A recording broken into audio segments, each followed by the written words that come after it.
Chapter 548. Anna's turn was completely separated from the others. It was not until everyone was familiar with the whole hunting process that it was her turn to practice the sigil of God's will. Although Iffy had no idea what kind of ability the sigil of God's will was, all the witches present seemed to be in high spirits and seemed to be very interested in the next practice.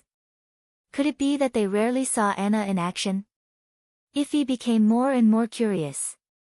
Iffy saw Anna slowly walking to the center of the meadow, holding a strange metal piece in her hand. She did not look like a combat witch. Her calm eyes were as clear as a lake, and from her gestures, one could tell that she had never fought with life and death.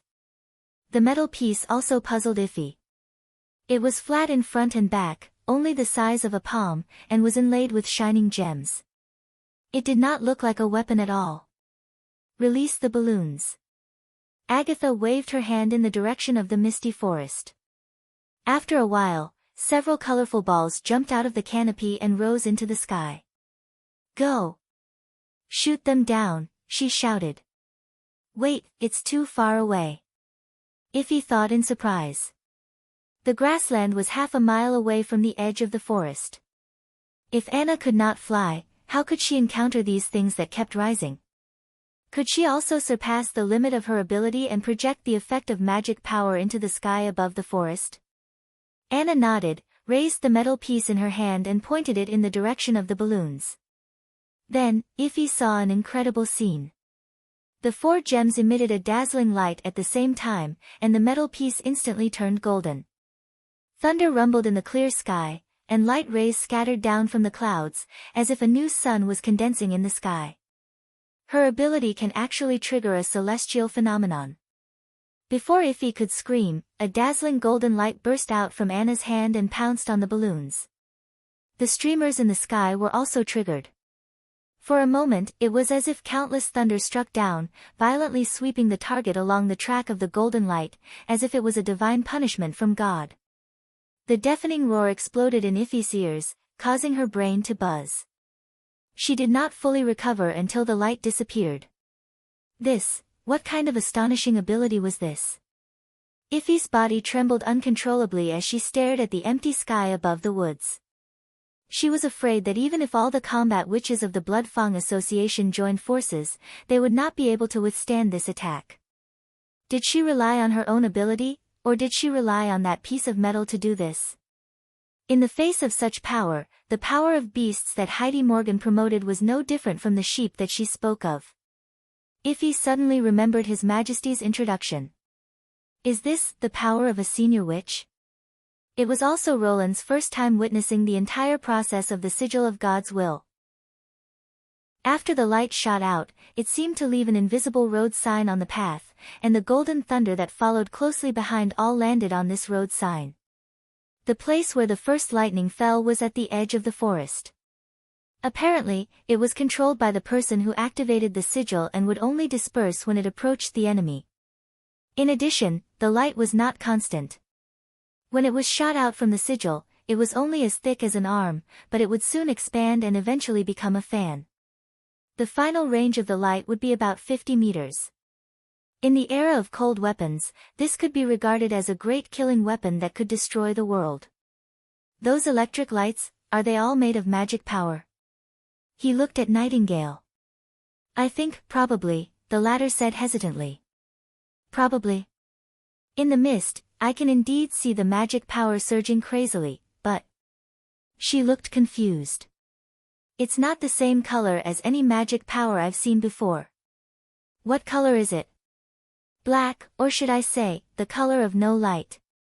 Nightingale frowned and said, it's like a hole formed by the god's stone of retaliation. Roland was startled. The power of the golden sigil was actually a lightless black in the misty world.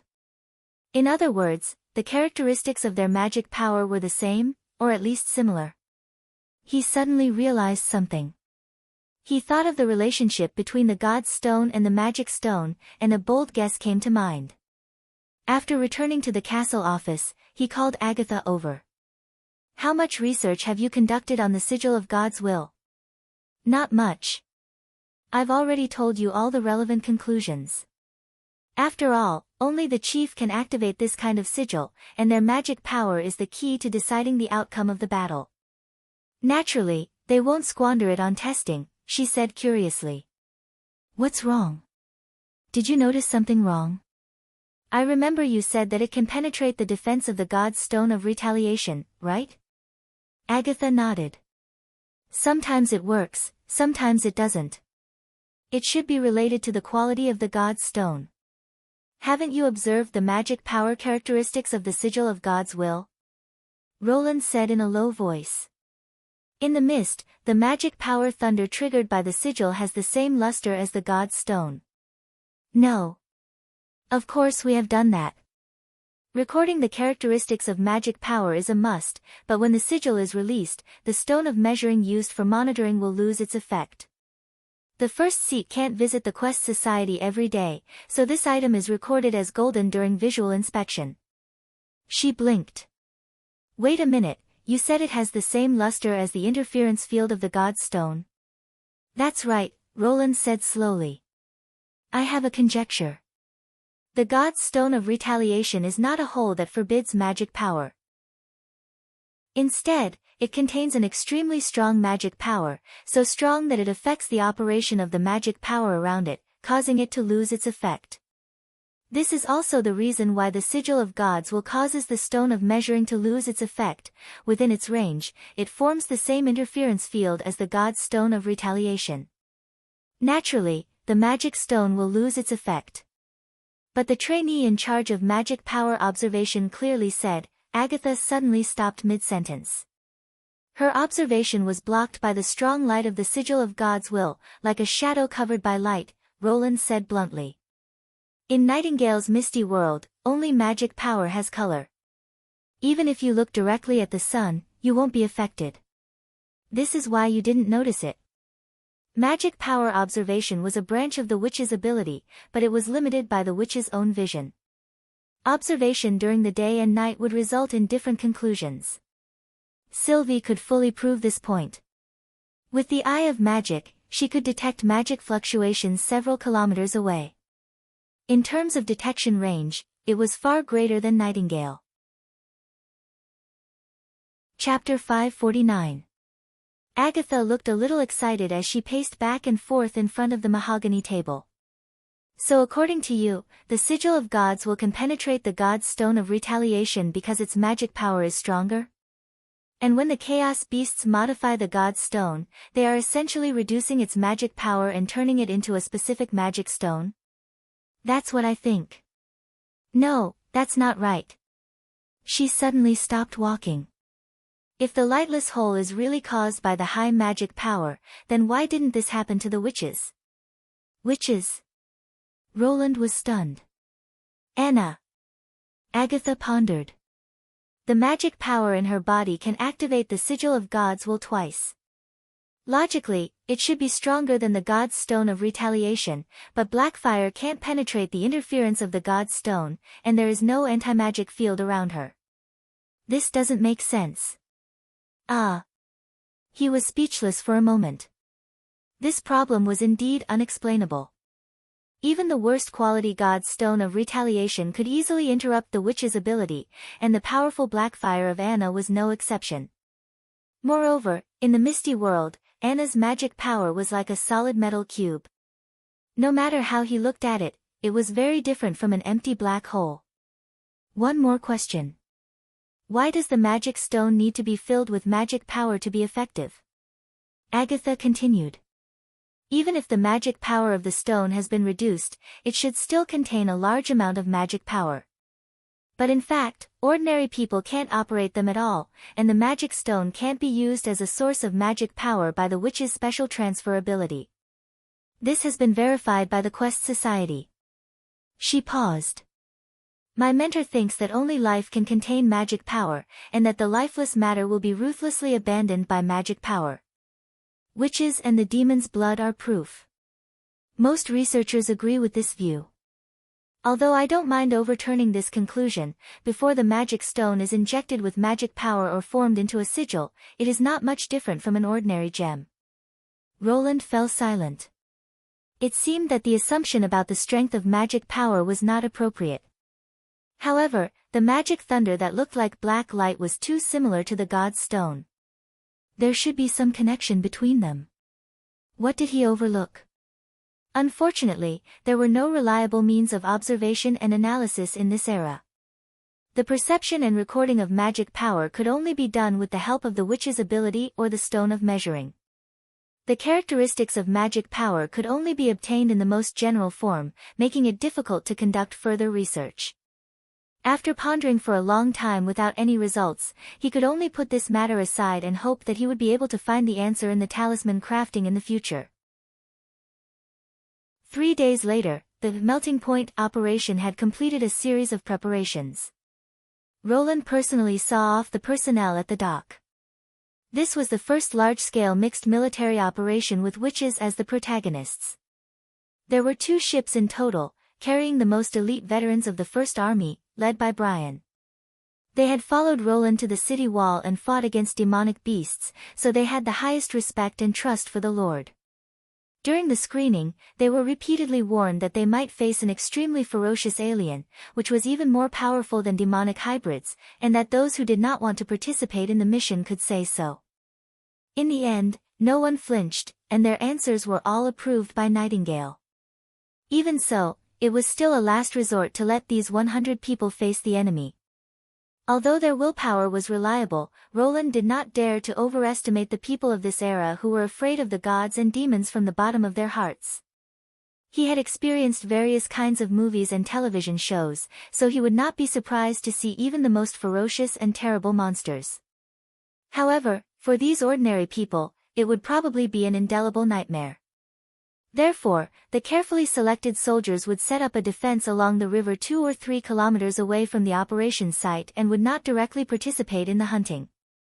They would only take on the task of intercepting the witches if an accident happened and they had to retreat. The members of the witch team were Anna, Nightingale, Vendi, Leaf, Agatha, Sylvie, Iffy, Lightning, and Maggie. It could be said to be the most powerful team in Neverwinter at present. According to Agatha, even the Lord of Hell would not be able to escape alive. Protect yourselves.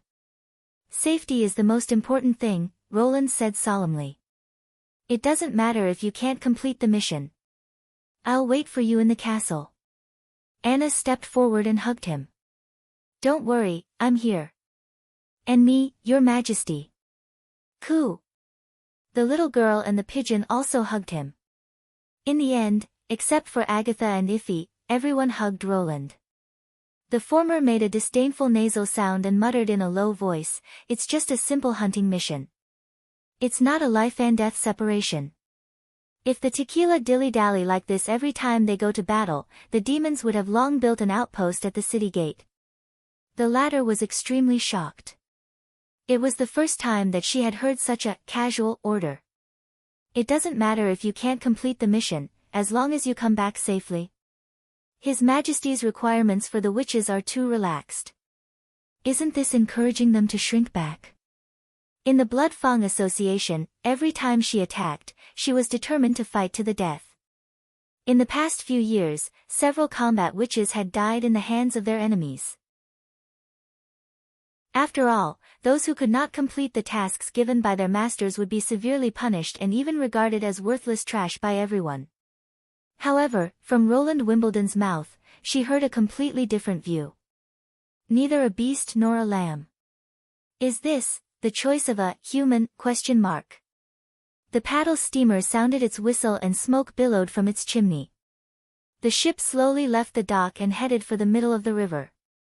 Suddenly, Roland felt a pair of invisible hands holding his face. It was cold and soft. "Remember to protect yourself when I'm not here. Don't leave the castle." A familiar whisper sounded in his ears. "I'll be back soon." Then, he felt a gentle touch on his lips. It was a little sweet and moist, which was completely opposite to the feeling on his face. It was warm. This touch came and went as quickly as it came, as if it was just an illusion. Roland came to his senses and stretched out his hand to feel forward. There was nothing around him. The steamer was much slower than the balloon. It took them nearly 2 days to reach the end of the Redwater River. Looking at the magnificent snow-capped mountain towering into the clouds, they could not help but be attracted by the magnificent scene in front of them. The snow on the mountain melted much slower than in the forest. The accumulated snow for several months poured down from the peak and was divided into several thin streams by the protruding rocks.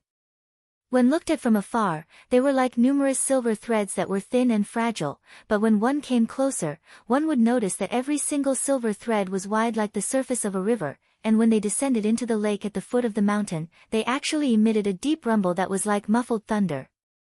Obviously, the Redwater River was only one of the outlets of this lake. Otherwise, such a surging water would have caused the river to surge and flood. After a night's rest, the hydrogen balloon was quickly inflated and lifted off. The fleet also retreated 3 kilometers according to the plan and built a line of defense along the river. Chapter 550. The Farsight carried Vendi and Sylvie to the swirling sea. Lightning and Maggie accompanied them on both sides of the basket, waiting to pick them up at any time. This time, their mission was not to investigate Devil's Town, so they did not need to fly so high. As long as they avoided the snow mountain, Sylvie could see through the rocky cliffs and directly see the eye demon on the top of the Blackstone spire. According to Agatha, the eye demon did not really need to see its enemies. As long as someone noticed it, it could sense its existence and locate its location. This kind of demon had caused great casualties to the Blessed Army's raiding team. It was difficult to avoid its detection, whether it was invisible or descending from the sky. It could not be detected unless they fought blindfolded. Of course, they could not see it. However, the eye demon usually stayed at the highest point of the camp, so it was difficult not to notice it. "How is it? Did you see anything?" Lightning flew over and asked. "I have to get closer, or else I won't be able to hold on for long." Sylvie rubbed her eyes. Using the eye of magic to see through obstacles consumed a lot of energy, and the range of observation would also be shortened. She had carefully focused her vision into a straight line, but when the details of the cliff's cross-section were revealed one by one, she still felt dizzy. "I got it." Vendi summoned a gust of wind. "Hold on tight." The rocky beach gradually became clearer, and the thin red mist appeared in front of them. Even though it was a clear sky, the mist still pressed down on the cliffs, but its color was much fainter than the last time they saw it. Sylvie looked again. The soil in her field of vision was finally replaced by the viscous mist. Tower-like buildings were faintly discernible in the red mist, as if it was an abandoned world. She soon found the thickest spire made of blackstone. Compared to the last time, she did it on purpose this time. She wanted to alarm the demons and lure them to chase her. Unlike Lightning, who was always energetic, Sylvie did not want to be an explorer. She just wanted to live an ordinary life. However, the Battle of Divine Will was an inescapable fate. Even if she did not like twists and turns, she could not stay out of it. Just as she promised Tilly to go to Border Town to see if Roland was controlled by witches, she only hesitated for a moment when Roland announced the plan. Previously, she did it for all the sisters on Sleeping Island. This time, she did it for the Witch Union and the whole kingdom of His Majesty. Sylvie took a deep breath and looked up. In an instant, hundreds of eyeballs appeared in her field of vision. The black, soft-bodied monster was still lying in the same place, as if it had never moved. Even its limbs were fused with the top of the tower, as if it had grown out of the stone. The numerous eyeballs shifted their direction at the same time, and Sylvie could even see her own reflection in the dark eyeballs. This feeling made her hair stand on end. She felt a chill down her spine. "They're coming." She interrupted her ability and shouted. "Let's go." Ow!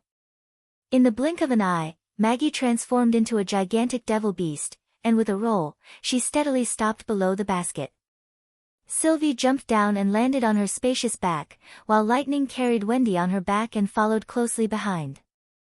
Together, they flew towards the concealing forest. Compared to the last time, they were completely prepared this time. The empty hydrogen balloon would be an eye-catching sign to guide the two sides to meet. According to the plan, Lightning would return to this place alone and lure the demons to go deeper.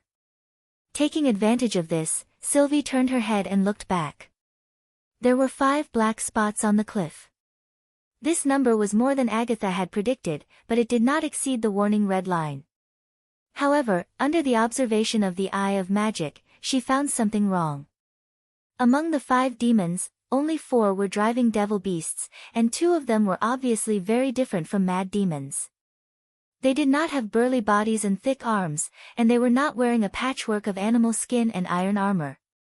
Instead, they were wearing colorful robes, which reflected a rainbow-like luster under the sun. Sylvie could not tell what the robes were made of. The robes kept surging under them, as if there were countless vipers hiding under them. Their heads were also bigger than the mad demons, but they had no obvious facial features. Their faces looked like huge scars with red wrinkles spreading from the middle. It was as weird as it could be. When she looked at the last demon, she was stunned for a moment. The demon was wearing heavy and exquisite armor and carrying a 2-handed giant sword on its back. It looked extremely heavy, but it was flying like lightning behind the 4 devil beasts without slowing down. Its face was also completely covered by a helmet. It was not a skull helmet like the one worn by the mad demons, but more like a metal one. Both sides of the helmet were engraved with exquisite patterns, and several sharp horns protruded from the top. At first glance, it looked like a miniature blackstone tower. The parts that should have been the eyes were flashing with red light, looking evil and ferocious. What kind of demon is this? Sylvie was shocked. Agatha did not mention how to deal with this situation. Should she still carry out the arrest according to the original plan? A strong sense of uneasiness enveloped her. The 2 of them landed in the depths of the forest one after another. As soon as she climbed down from Maggie's back, she saw a golden figure soaring into the sky and flying toward the balloon at a speed several times faster than when it came. It was too late to stop it. After hesitating for a while, Sylvie felt that she had to tell Agatha about this. She patted Maggie's wings and said, "Take me to the ambush area." "What's wrong?" Vendi trotted over. "Aren't we going to meet up with the First Army?" According to the training, the 2 of them were not very helpful in restraining the demons. In order to reduce unnecessary risks, they should leave the main battlefield as soon as possible and approach the First Army's defense line. "I saw a strange demon." Sylvie shook her head. "The enemy is not just the mad demons. I have to inform everyone." "But the ambush area is very big." Maggie crouched down. "Even if you go there, you may not be able to find them immediately." "It doesn't matter. Just take me there." She climbed back onto the back of the giant beast and turned to look at Vendi. "You go to the river alone. I'll be back soon." Lightning increased her speed to the maximum. The wind whistled past her ears, and the land under her rapidly shrank. The forest, river, and beach became a mass of blurred color blocks and twisted lines in the blink of an eye. She had to rush back to the area where the hydrogen balloon was before the demons and pretend to flee in panic to lure the demons to pursue her. Chapter 551. Lightning rushed to the bottom of the balloon, found the explosives fixed on the balloon, and pulled out the delay fuse. Seeing the white smoke rising from the mouth of the explosives, she immediately fell to the sea. This was a simple self-destruct device. Once the enemy found the balloon, the baiter would have to destroy Farsight, lest the demons become interested in it, or abandon the witches to concentrate on this novel gadget, which would be awkward. As soon as Lightning fell to the sea, she heard a loud noise. In an instant, the sky seemed to brighten. Raising his head, he saw that the air sac had expanded into a huge red fireball. The center of the fireball was a bright orange color, surrounded by dark red smoke. The flames lasted for several breaths before gradually fading away, like a fallen sun.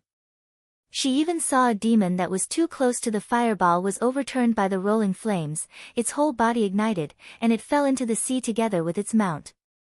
4 other black shadows sprang out from the smoke and rushed toward her. So far, everything was going according to plan. So the demons were just so. Lightning smiled and flew toward the forest, staying close to the sea. Next, she would bring them into the depths of the dense forest controlled by Leaf. The hunting ground had been set up, and they were quietly waiting for the prey to take the bait. The dense branches, vines, and sawgrass were bound to be a nightmare for the enemies. If they could dream. Sylvie opened the eye of magic and searched the ambush area. The forest controlled by Leaf glowed green. From the sky, it looked like a long neck bottle embedded in the ground, with the mouth facing the swirling sea and the body several miles away. She resisted the dizziness and scanned the inside of each tree trunk. A large number of detailed images poured into her mind, making her head ache. As she approached the mouth of the bottle, Sylvie finally found Agatha hiding in a big tree. "Why are you here?" As soon as Maggie landed, a gap opened in the tree trunk, and Agatha poked her head out. "The baiting plan didn't work?" "No, 5 demons came after us." She jumped off the back of the beast, picked up the white-haired little girl, and anxiously crawled into the tree. "But 3 of them are different." "How is it different?" Sylvie told Agatha about the strange demon she had seen in detail, and then she saw Agatha's shocked expression. Her heart sank. "Are they difficult to deal with?" It took her a long time to regain her composure. With an ugly expression, she said, "Those demons in robes are fearsome demons. They are terrifying killers to mortals, but witches are not afraid of them.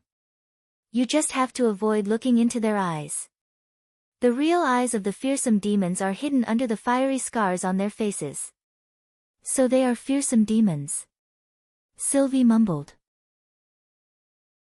In the stories of the ancient witches, these demons could directly shock the hearts of the enemy, causing fear, timidity, confusion, and despair. Often, 3 or 4 of them could defeat a troop of about 100 common people.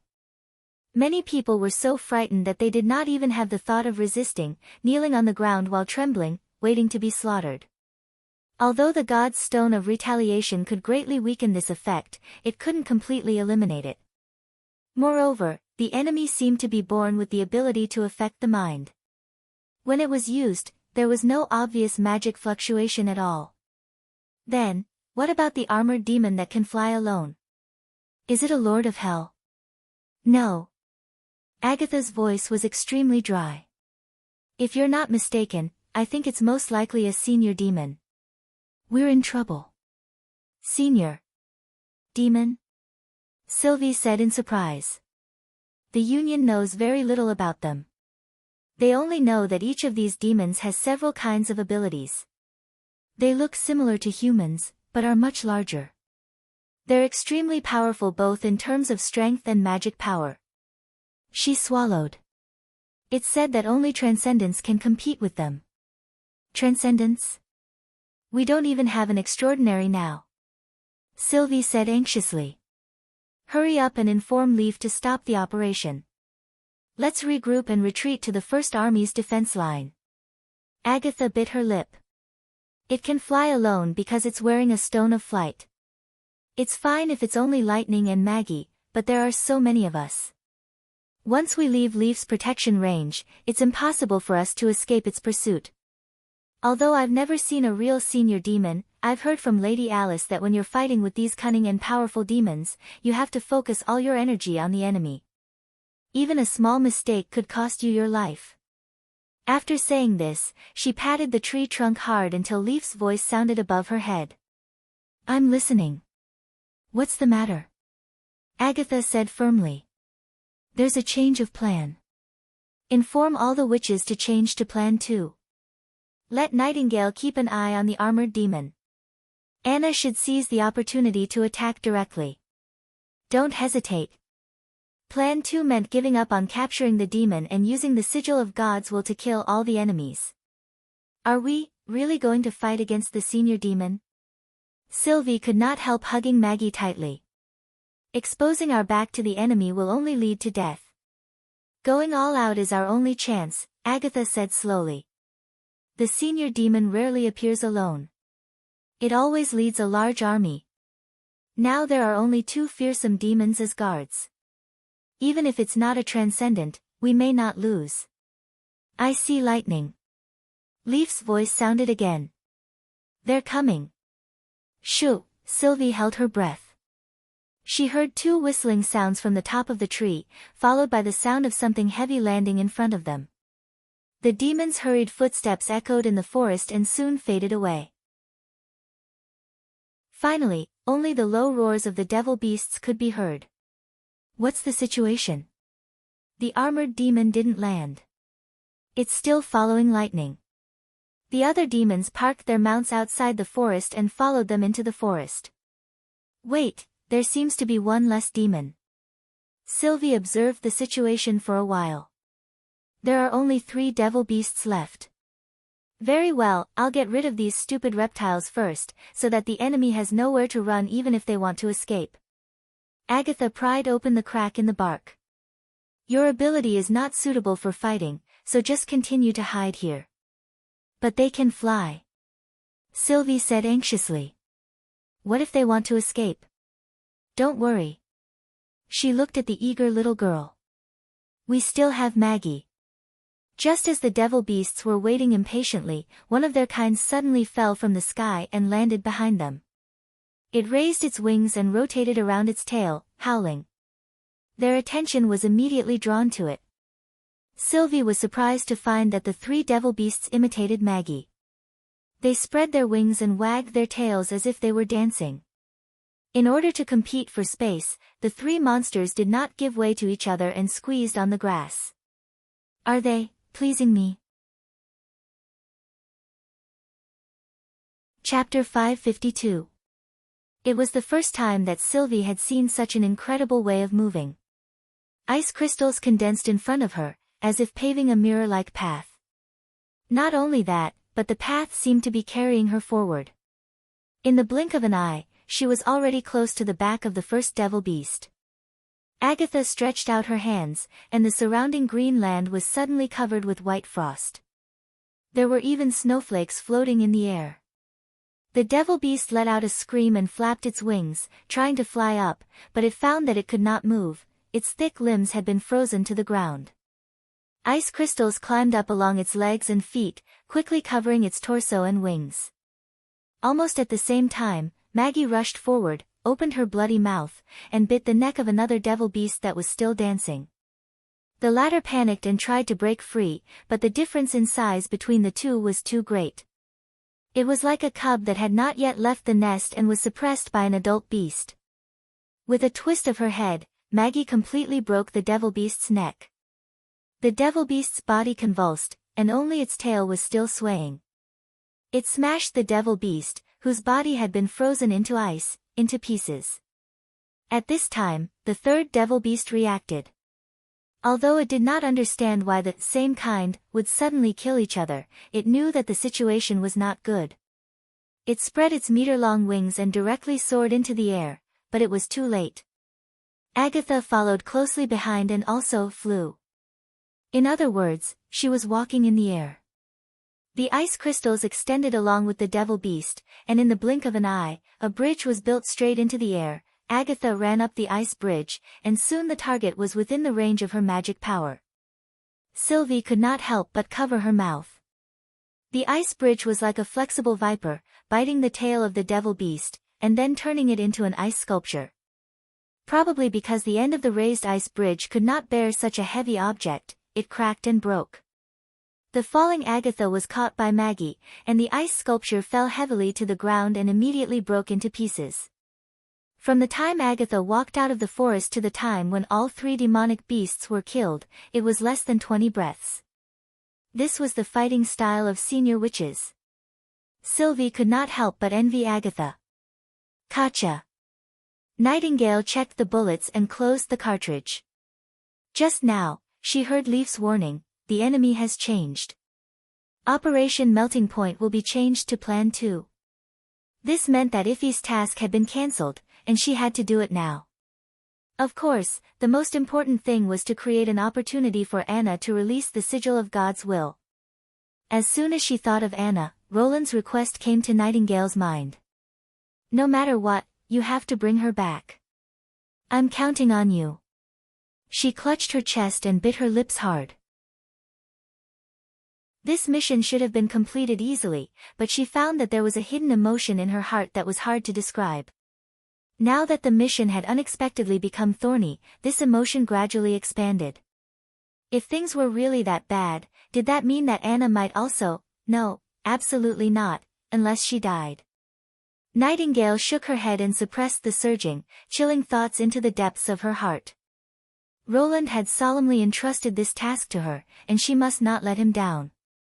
Even without this instruction, she would not be able to pass this hurdle. In a sense, Anna was the savior of all the witches of the Witch Cooperation Association. If there was really an oversight because of this reason, she would never forgive herself for the rest of her life. The enemy is coming. Leaf's voice rang in her ears. Nightingale cheered up and went in the direction Leaf had pointed. The world of fog was often cold and monotonous. Things that had nothing to do with magic power were twisted lines and ever-changing black and white blocks. This was the first time that Nightingale had seen such rich and mottled colors. Apart from the green forest background, two mad demons had a dim yellow luster on their arms and a light blue inside their bodies. The other two should be the fearsome demons that Leaf had warned them about. Their magic power was much stronger, and there seemed to be multiple magic vortexes in their bodies, the most obvious one being on their heads. There was also a senior demon that they needed to keep an eye on. If the intelligence was right, it should be monitoring the situation in the forest. There was no doubt that the fearsome demon, which could cause panic, should be the first target to be eliminated. Before they opened their eyes. When all four demons had passed through their hiding positions, Nightingale held the gun with both hands and leaped forward. She covered a distance of more than 10 meters in an instant and pointed the muzzle directly at the back of a fearsome demon's head. At such a close distance, she did not even need to get out of the fog. As long as she was not unlucky, the gun barrel would not be cut in half by the lines that suddenly appeared. Gunpowder and gas sprayed out with a loud roar. In the black and white world, the target's head suddenly swelled up as if an unstoppable bullet had rushed into its skull, directly blowing its entire head into 5 or 6 pieces. Black and white flesh and residue burst forward, followed by a cloud of red mist rising into the sky. Only then did Nightingale notice that the red mist pipe was directly buried in its body. Another fearsome demon turned its head abruptly, and the bloody scar on its face opened up. Just when it was about to reveal its true face, a few vines suddenly hung down from the top of the tree, wrapped around its head, and pulled it back. At this time, the two mad demons happened to hear the gunshot and turned around. Their eyes met, and for a moment, they froze in place, their bodies trembling. Without hesitation, Nightingale rewarded the remaining 3 bullets to the fearsome demon that Leaf had forcibly turned its head away. Anna also jumped out from her hiding place, and while the mad demons had not recovered from their shock, she directly used her black fire to directly cut them into pieces. "Watch out!" Lightning, who had been in the air luring the enemy, suddenly shouted. As soon as Nightingale looked up, she found that a giant sword was slashing towards her. Instinctively, she wanted to escape into the fog, but found that the enemy who was waving the sword reached out to her. The black and white world that had already emerged was instantly shattered. What kind of ability was this? How could it interrupt magic? Nightingale had no time to dodge. As the sword was about to fall, a black curtain suddenly spread over her head, not so much a curtain, but rather a very smooth mirror, and she could even see her surprised expression reflected on it. This was black fire. Clang! The giant sword hit the black fire fiercely. A look of pain appeared on Anna's face, and her body also trembled, but the black fire still did not disappear. This time, Nightingale no longer hesitated. She hugged Anna, summoned the fog again, and in one breath, more than 20 meters away. The armored demon also slowly landed on the ground. The death of its companion did not seem to have any effect on it. It calmly raised the giant sword with strange patterns engraved on it, and suddenly madly poured magic into the sword. Chapter 553. Is this the sigil of God's will? Nightingale widened her eyes. No, she did not see the magic stone being lit up. Instead, she saw a huge, lightless black hole forming in the enemy's hand. This was its own ability. Colorful magic power was constantly sucked into the black hole like a rapidly expanding vortex. The other witches all closed their eyes to see how strong the light was. However, in the mist, it was getting darker and darker. Then the demon stabbed its sword into the ground. With it as the center, dark waves of light swept across the entire forest. In an instant, the magic light was like a candle flickering in the wind. After shaking twice, it was completely extinguished. The mist world was broken again. Not only that, even the heart of the forest was erased. Leaf and Iffy were thrown out of the tree trunk and fell heavily on the ground.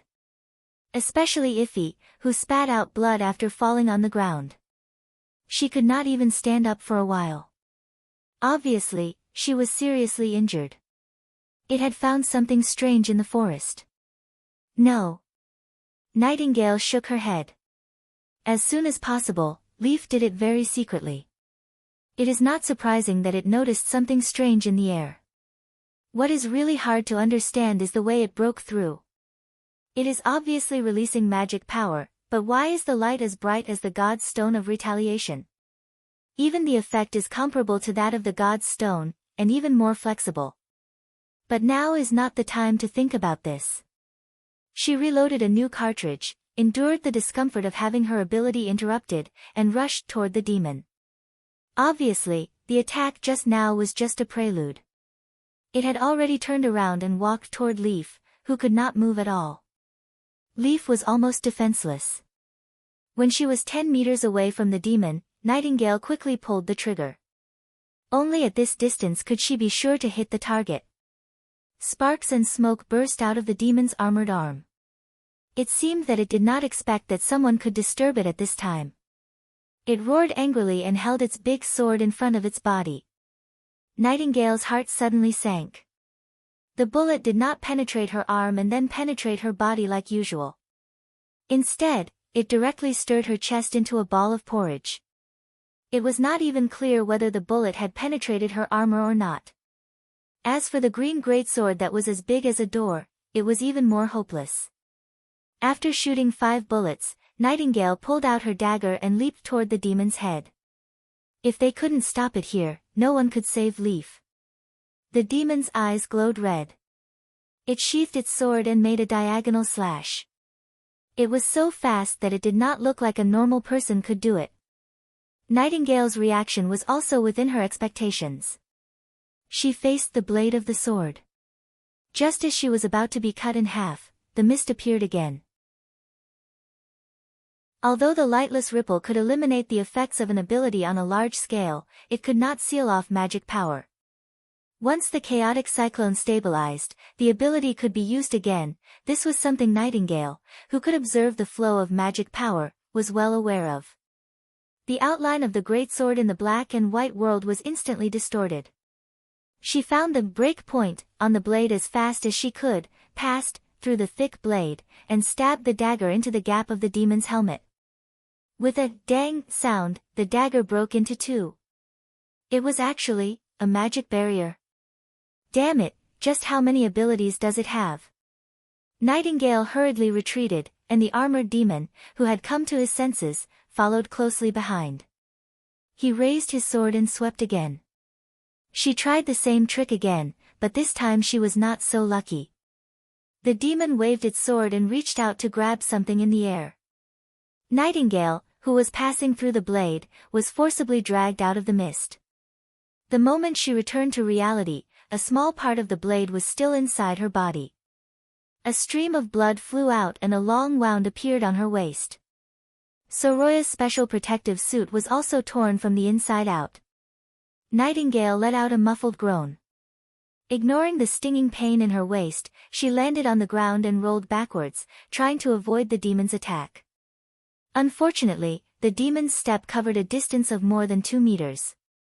Coupled with the demon's speed, which was no less than that of an extraordinary, such an escape was completely futile. Just as the blade was about to slash down, several beams of purple light appeared beside the demon and quickly converged, completely sticking its limbs to its body. It was Iffy's magic cage. "Crush it!" Nightingale shouted. "I can't do it." Iffy gritted her teeth and said, "It's too strong." Iffy's fist was completely closed, but the beam of light could not shrink any further. Instead, it trembled as if it was about to burst. The demon let out a deafening roar and raised its hands, breaking the cage that bound it. Before it could lift its sword, another circle of light came down. "Let Mississippi." Anna used the golden thunder.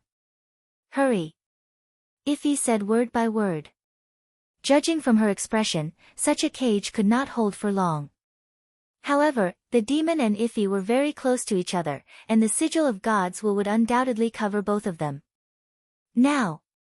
Nightingale shouted to Anna in the distance, "Activate the sigil." When their eyes met, Anna immediately understood what she was thinking and raised the metal piece in her hand with all her strength. The forest was suddenly filled with golden light, and the sky was sprinkled with rays of light. The demon howled. It had probably seen such a scene before.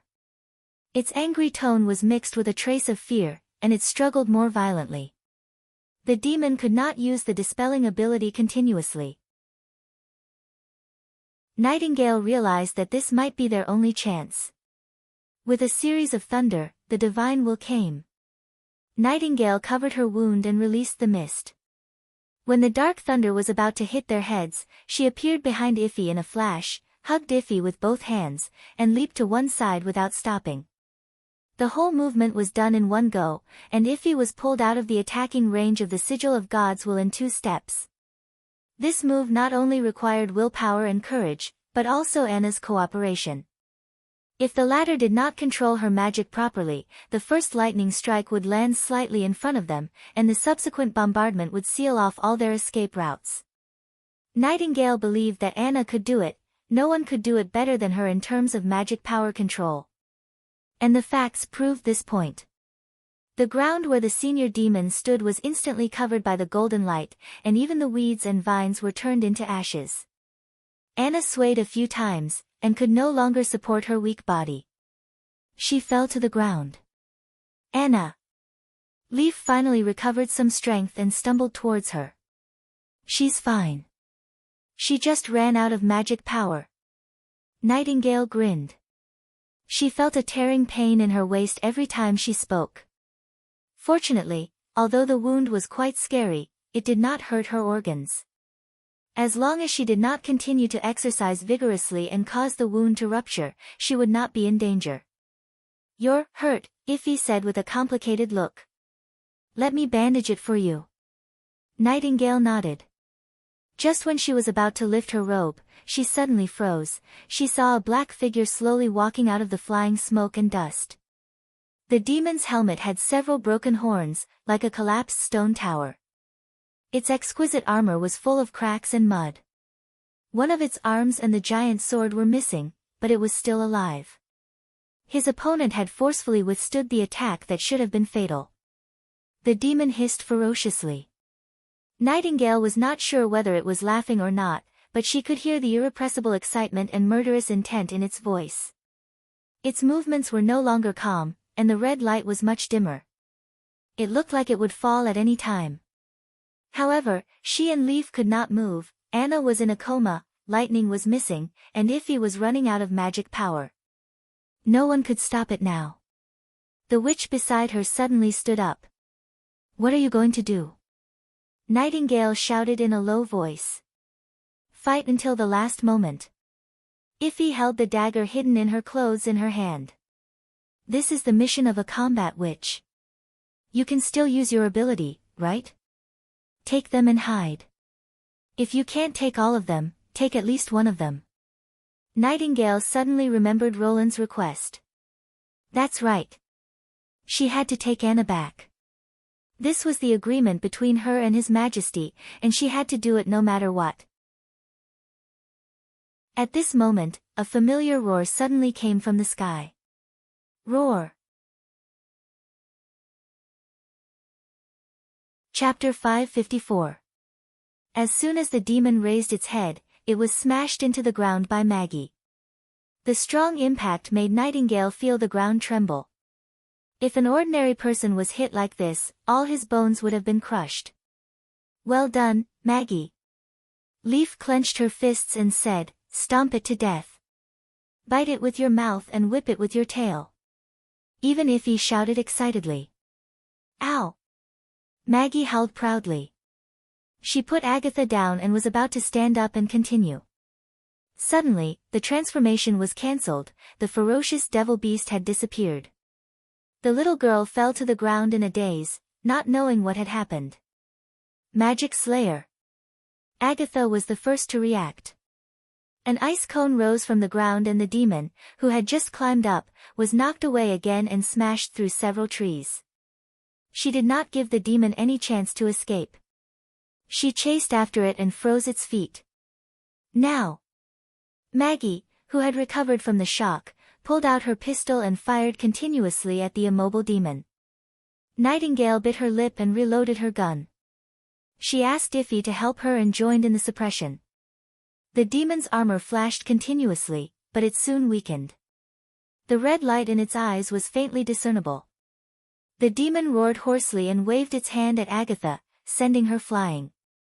The ice crystals under its feet disappeared instantly. Then it soared into the air, swaying as it tried to escape. "Don't let it go!" Agatha shouted. "Maggie! Let me do it!" Leaf grabbed the sigil of God's will in Anna's hand and injected all her magic power into it. Although she had been forcibly removed from the state of Heart of Forest, her magic power had not been consumed much. She could still light up the fourth gem of the sigil during normal tests. Soon, the forest was filled with golden light again.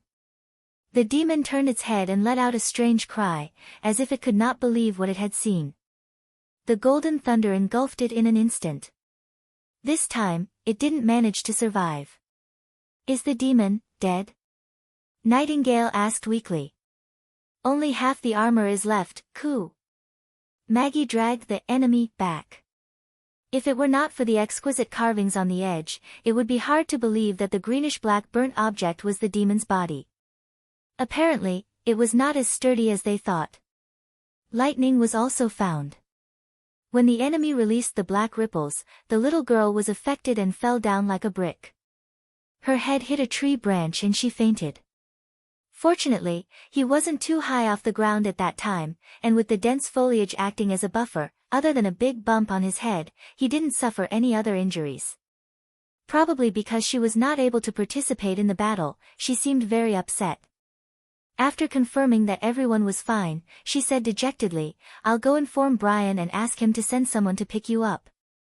"You all survived," Agatha exclaimed. "This is a miracle. I don't know how to report to His Majesty that we were tricked by a mere demon." Nightingale sighed painfully. "No, this is definitely not an ordinary victory. The enemy is a magic slayer." Agatha shook her head. "Perhaps several senior witches can fight a senior demon, but absolutely no one can defeat a magic slayer. Only the 3 chiefs of the Union can compete with it." "Does it have to be a transcendent?" Leaf frowned. "That's right," Agatha said affirmatively. "This is a lesson the Union learned with blood." "What kind of ability does the magic slayer have?" "It's not an ability, but a title," Maggie explained. She explained, senior demons have several abilities, but unlike witches, their abilities are not awakened. Someone once observed that a senior demon, who had led troops to attack Tequila many times, had 2 additional magic cyclones in its body within a few years, which means that it has at least 2 new abilities. No one knows how the enemy did it. It seems that they are naturally better at using magic power than us. And the magic slayer doesn't refer to a certain type of cyclone, but to the ability that is strong enough to produce the effect of a god's stone. Her words made Nightingale's heart skip a beat. "You mean magic power abstinence?" "To be precise, it's interference," Agatha corrected her.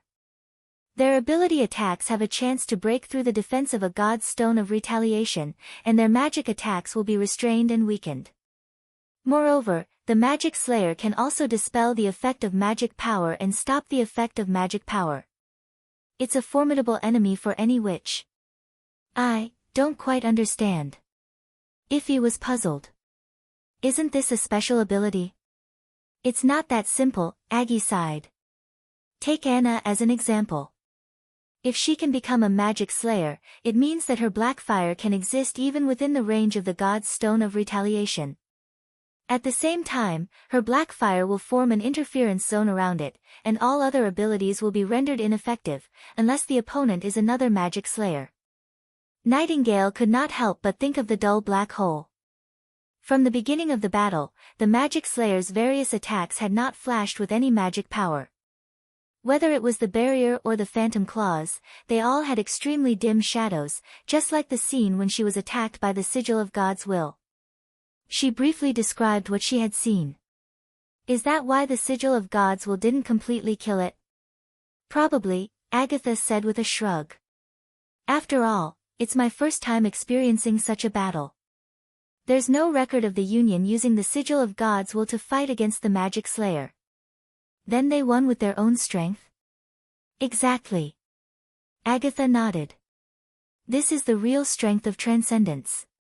Wearing the god's stone of retaliation, they are like the sun on the battlefield. Wherever they go, the demons will melt away like spring snow. And above the transcendence is the center of the sun. If you can meet Lady Alice, you'll definitely be impressed by her power. Unfortunately, there's only one Alice, Nightingale thought. Even if all the 3 chiefs were included, there were only 3 transcendents. Has there never been a witch in the Union who became a magic slayer? As far as I know, no, she replied. And there probably never will be. Witches and demons are fundamentally different. Demons can give birth to countless mad demons, but we can't awaken countless Alice. No amount of training can change this. Hey! Maggie, who had been fiddling with the armor, suddenly dug out a palm-sized cyan box from the black remains. Look, what's this? Agatha took the box and tried to break it open. It's locked. Let me try. Nightingale entered the mist and looked at the square metal box. Just as the outline of the box changed, she put her finger into the box and pulled it open. Chapter 555. Gems, coup. Maggie brushed aside the white hair on her forehead, revealing a pair of curious eyes. They're magic stones. Agatha picked up the stones on the ground and examined them for a while. Although I'm not sure what kind they are, judging from their color, they should be high-quality god's stones of retaliation before they were transformed. The loot of a senior demon can't be bad, Leaf said with a smile. I just didn't expect it to hide the box in its body. Well, if that's the case, will the other demons also have the same box, coup? Maggie said excitedly. I'll go look for it. Be careful not to touch the jar that stores the red mist. Agatha warned. Half an hour later, Maggie ran back excitedly with 2 black boxes in her hands. We found them from the demons in colorful clothes. Nightingale still took out magic stones, but this time the stones looked dimmer and smaller, but there were more of them. Agatha gathered the magic stones together and frowned. What's wrong? Nightingale asked. Is there something wrong? Magic stones seem to be too many. Isn't it good to have more? She shook her head gently. The Union has killed thousands of fearsome demons. If magic stones were so easy to get, the Quest Society wouldn't have tried so hard to capture and raise chaos beasts. Why do they carry so many magic stones with them? It's probably accumulated over the past 400 years. Nightingale revealed an ugly smile. It's just like an unlucky guy who finally managed to save up a sum of money and decided to go home to farm after finishing his work. As a result, we shot him dead, and all his inheritance fell into our hands. No one laughed out loud. Everyone understood what this meant. If a large group of demons had never stopped producing magic stones for 400 years, how much more resources would they have accumulated? Forget it. It's useless to think about it. After a brief silence, Agatha broke the silence. Anyway, we have no other choice. Under the guidance of lightning, the first army finally arrived at the woodland. Are you all okay? Vendi anxiously jumped down from Lightning's back and checked each sister one by one. Anna, it's a coma caused by the exhaustion of magic power. Don't worry, Nightingale comforted. Everyone is fine. I've said it before, Lightning's head had been bandaged, revealing only the fine bangs on her forehead, but Sister Vendi kept urging me. What is this? Brian looked at the corpses on the ground in surprise. Are they demons? That's right, dead demons. Nightingale shrugged. You have to let the soldiers carry them back. Meat, armor, clothes, and weapons. None of them can be missing. This is His Majesty's order. Yes. Upon hearing the order, Brian immediately became serious. I'll arrange for someone to do it. It's a pity that we didn't catch a living demon. Agatha sighed. The plan to make the sigil has to be postponed again. A living demon? Lightning tilted her head and said, probably. What? Everyone turned to look at her. Where? I'm not sure. She blinked. If the demon can swim, it might still be alive. In the afternoon, the paddle steamers left the riverbank and turned around to return to Neverwinter. The deck of one of the ships was surrounded by curious and bewildered soldiers of the First Army. Are they the enemies we'll face in the future? They don't look like much, except that they're big. Hush, what are you talking about? Someone shouted. Don't you see that His Majesty's witches are badly injured? It's not like you haven't seen their abilities. That's right. Those dead witches must be extremely ferocious, at least much more difficult to deal with than demonic beasts. Even Lady Anna fell into their trap. Another person nodded and added, at that time, she alone blocked the breach of the city wall and blocked the attack of the demonic beasts. Most of the soldiers agreed with this statement. Ah. I was there that day. Lady Anna saved my life. If it weren't for her, I'm afraid I would have been trampled to death by a wild boar. It's a pity that Miss Angel isn't here. Otherwise, they'll recover immediately.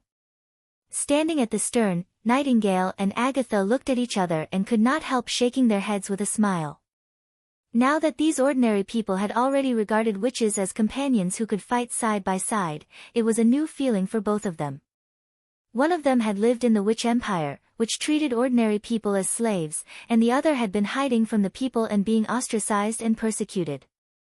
Although the content of their feelings was completely different, they were both incredible. What do you think? Nightingale secretly sighed and asked. Do you mean the lost experimental subjects? Agatha laughed. I think they're extremely lucky. The target of the soldiers was the drowning mad demon imprisoned in the iron cage. Just as Lightning had said, the unlucky demon had been hit by the scorching flame wave when the hydrogen balloon exploded. It had only regained consciousness after falling into the water, but its body was severely injured and it could not swim back to the shore even after struggling for a long time. Finally, it was captured by Maggie, who was searching for it. According to Maggie, if it had not roared loudly, she would not have noticed it.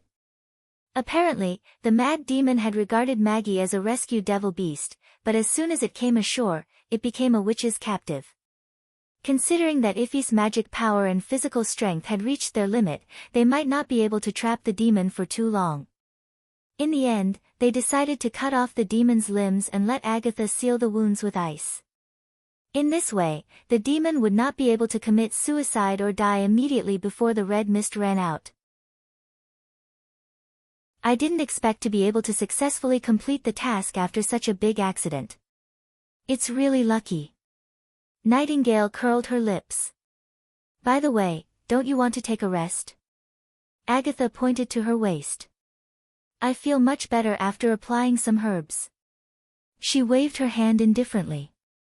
Before I met His Majesty, Leaf was the one who solved all the pain of the Witch Cooperation Association. Fortunately, everyone is safe and sound. Agatha exhaled. I was negligent in this operation. Senior demons? That's not your fault. Nightingale comforted her. No one knew they would appear alone in this remote place. This is also something I don't understand. After all, they always hide behind the army and never act alone.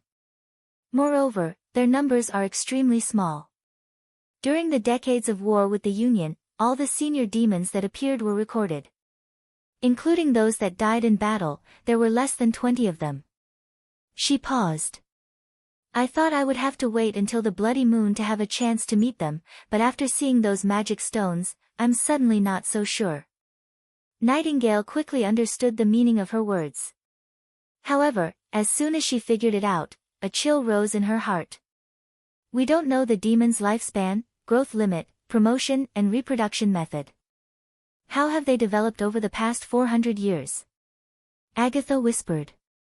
If the enemy can accumulate a large number of magic stones, can they also accumulate a large number of senior demons?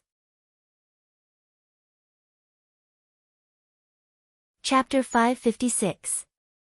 There are so many ships. Steele leaned against the porthole of the poop and looked at the ships coming and going on the Redwater River. Since they entered the western region, the river suddenly became busy, and most of the ships were strange stone ships without sails.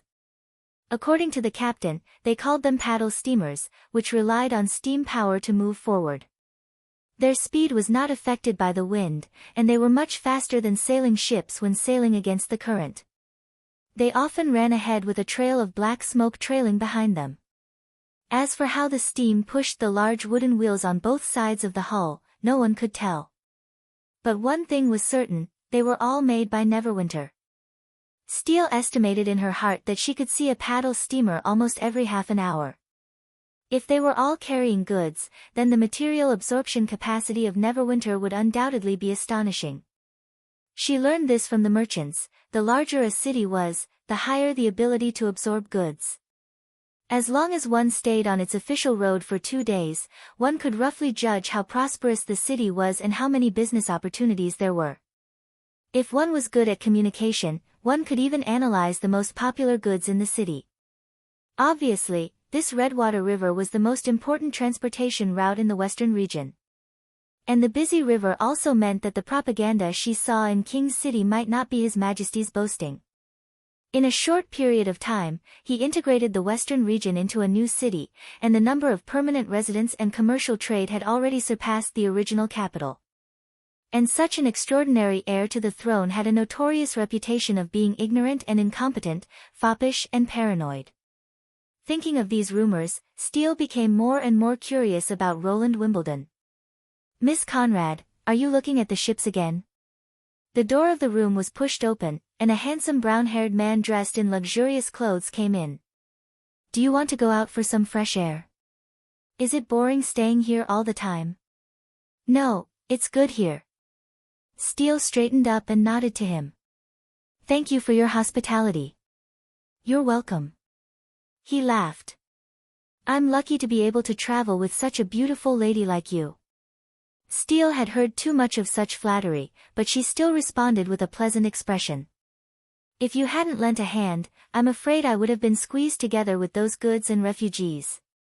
Of course, I can't sit back and watch this happen. The man sat down opposite her. No jewelry merchant would want their jewelry to be covered in dust. He was the owner of the Eternal Spring, the gemstone merchant from the capital, Victor. After the original ship was burned, Steele quickly chose this 2-masted ship from the other ships heading to the western region.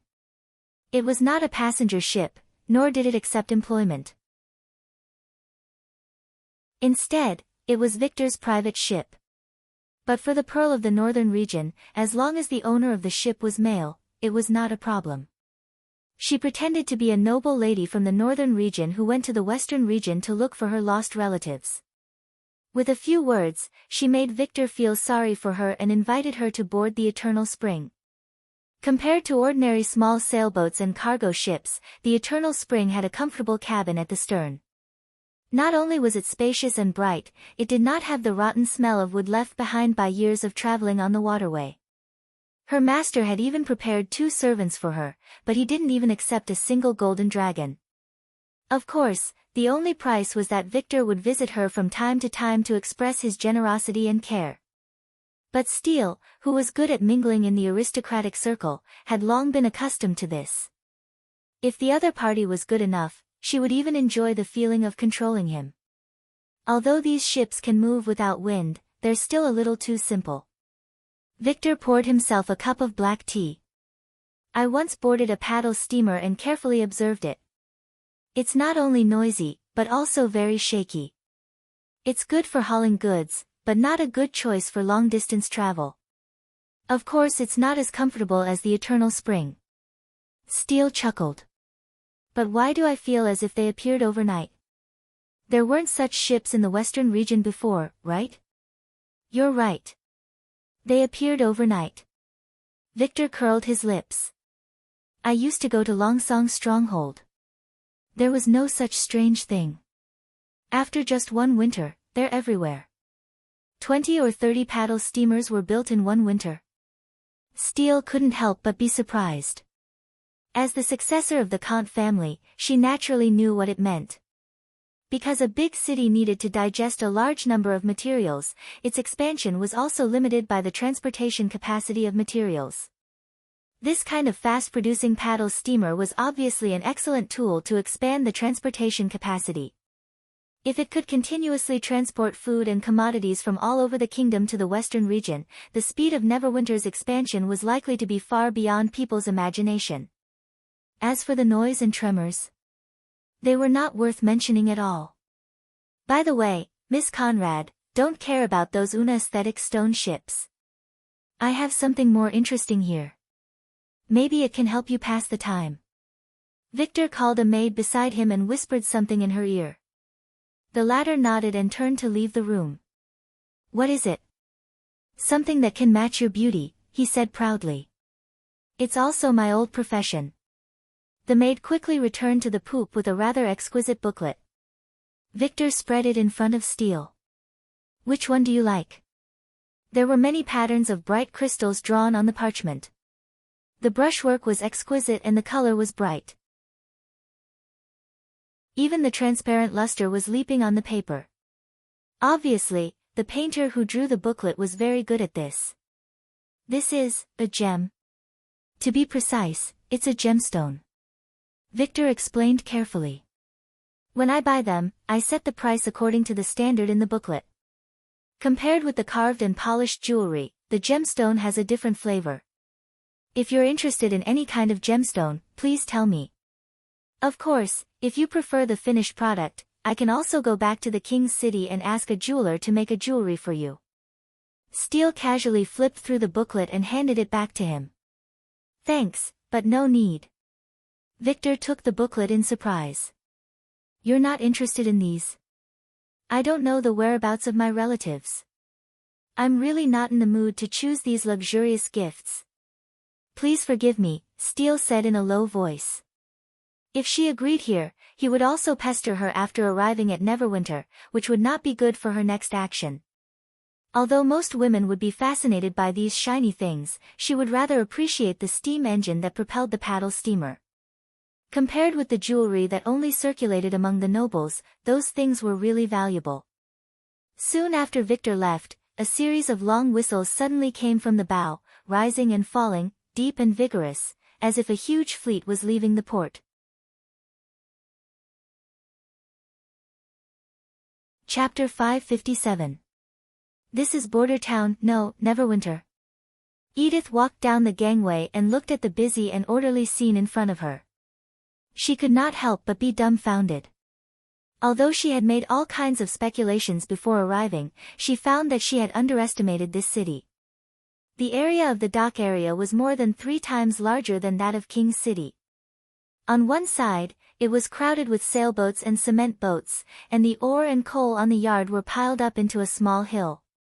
On the other side, a dozen paddle steamers were slowly leaving the pier in a column, and there were many people standing by the embankment to see them off. All the people on the boats wore uniforms and stood straight on both sides of the ship. Even Edith could feel their fighting spirit. In the past, This kind of expression would only appear on the faces of the victorious knight, and undoubtedly, these people were not nobles. The center of the dock was a gathering place for merchants, refugees, and migrants, mainly with various kinds of sailboats. After people got off the boats, they were separated by a group of men in black, who asked them to line up and pass the inspection. In the entire dock area, there were no less than 1,000 people, and such a bustling scene even dwarfed King's City. The dock has actually grown longer again, Victor said in amazement. Does His Majesty intend to turn the entire riverside into a dock area? Again? Edith noticed his choice of words. At least last autumn, the dock here wasn't so wide. He spread out his hands. Of course, there weren't so many people either. What are those checkpoints for? Are they collecting taxes? There's no such thing as entering the city. You only have to pay taxes when you sell things, Victor explained enthusiastically.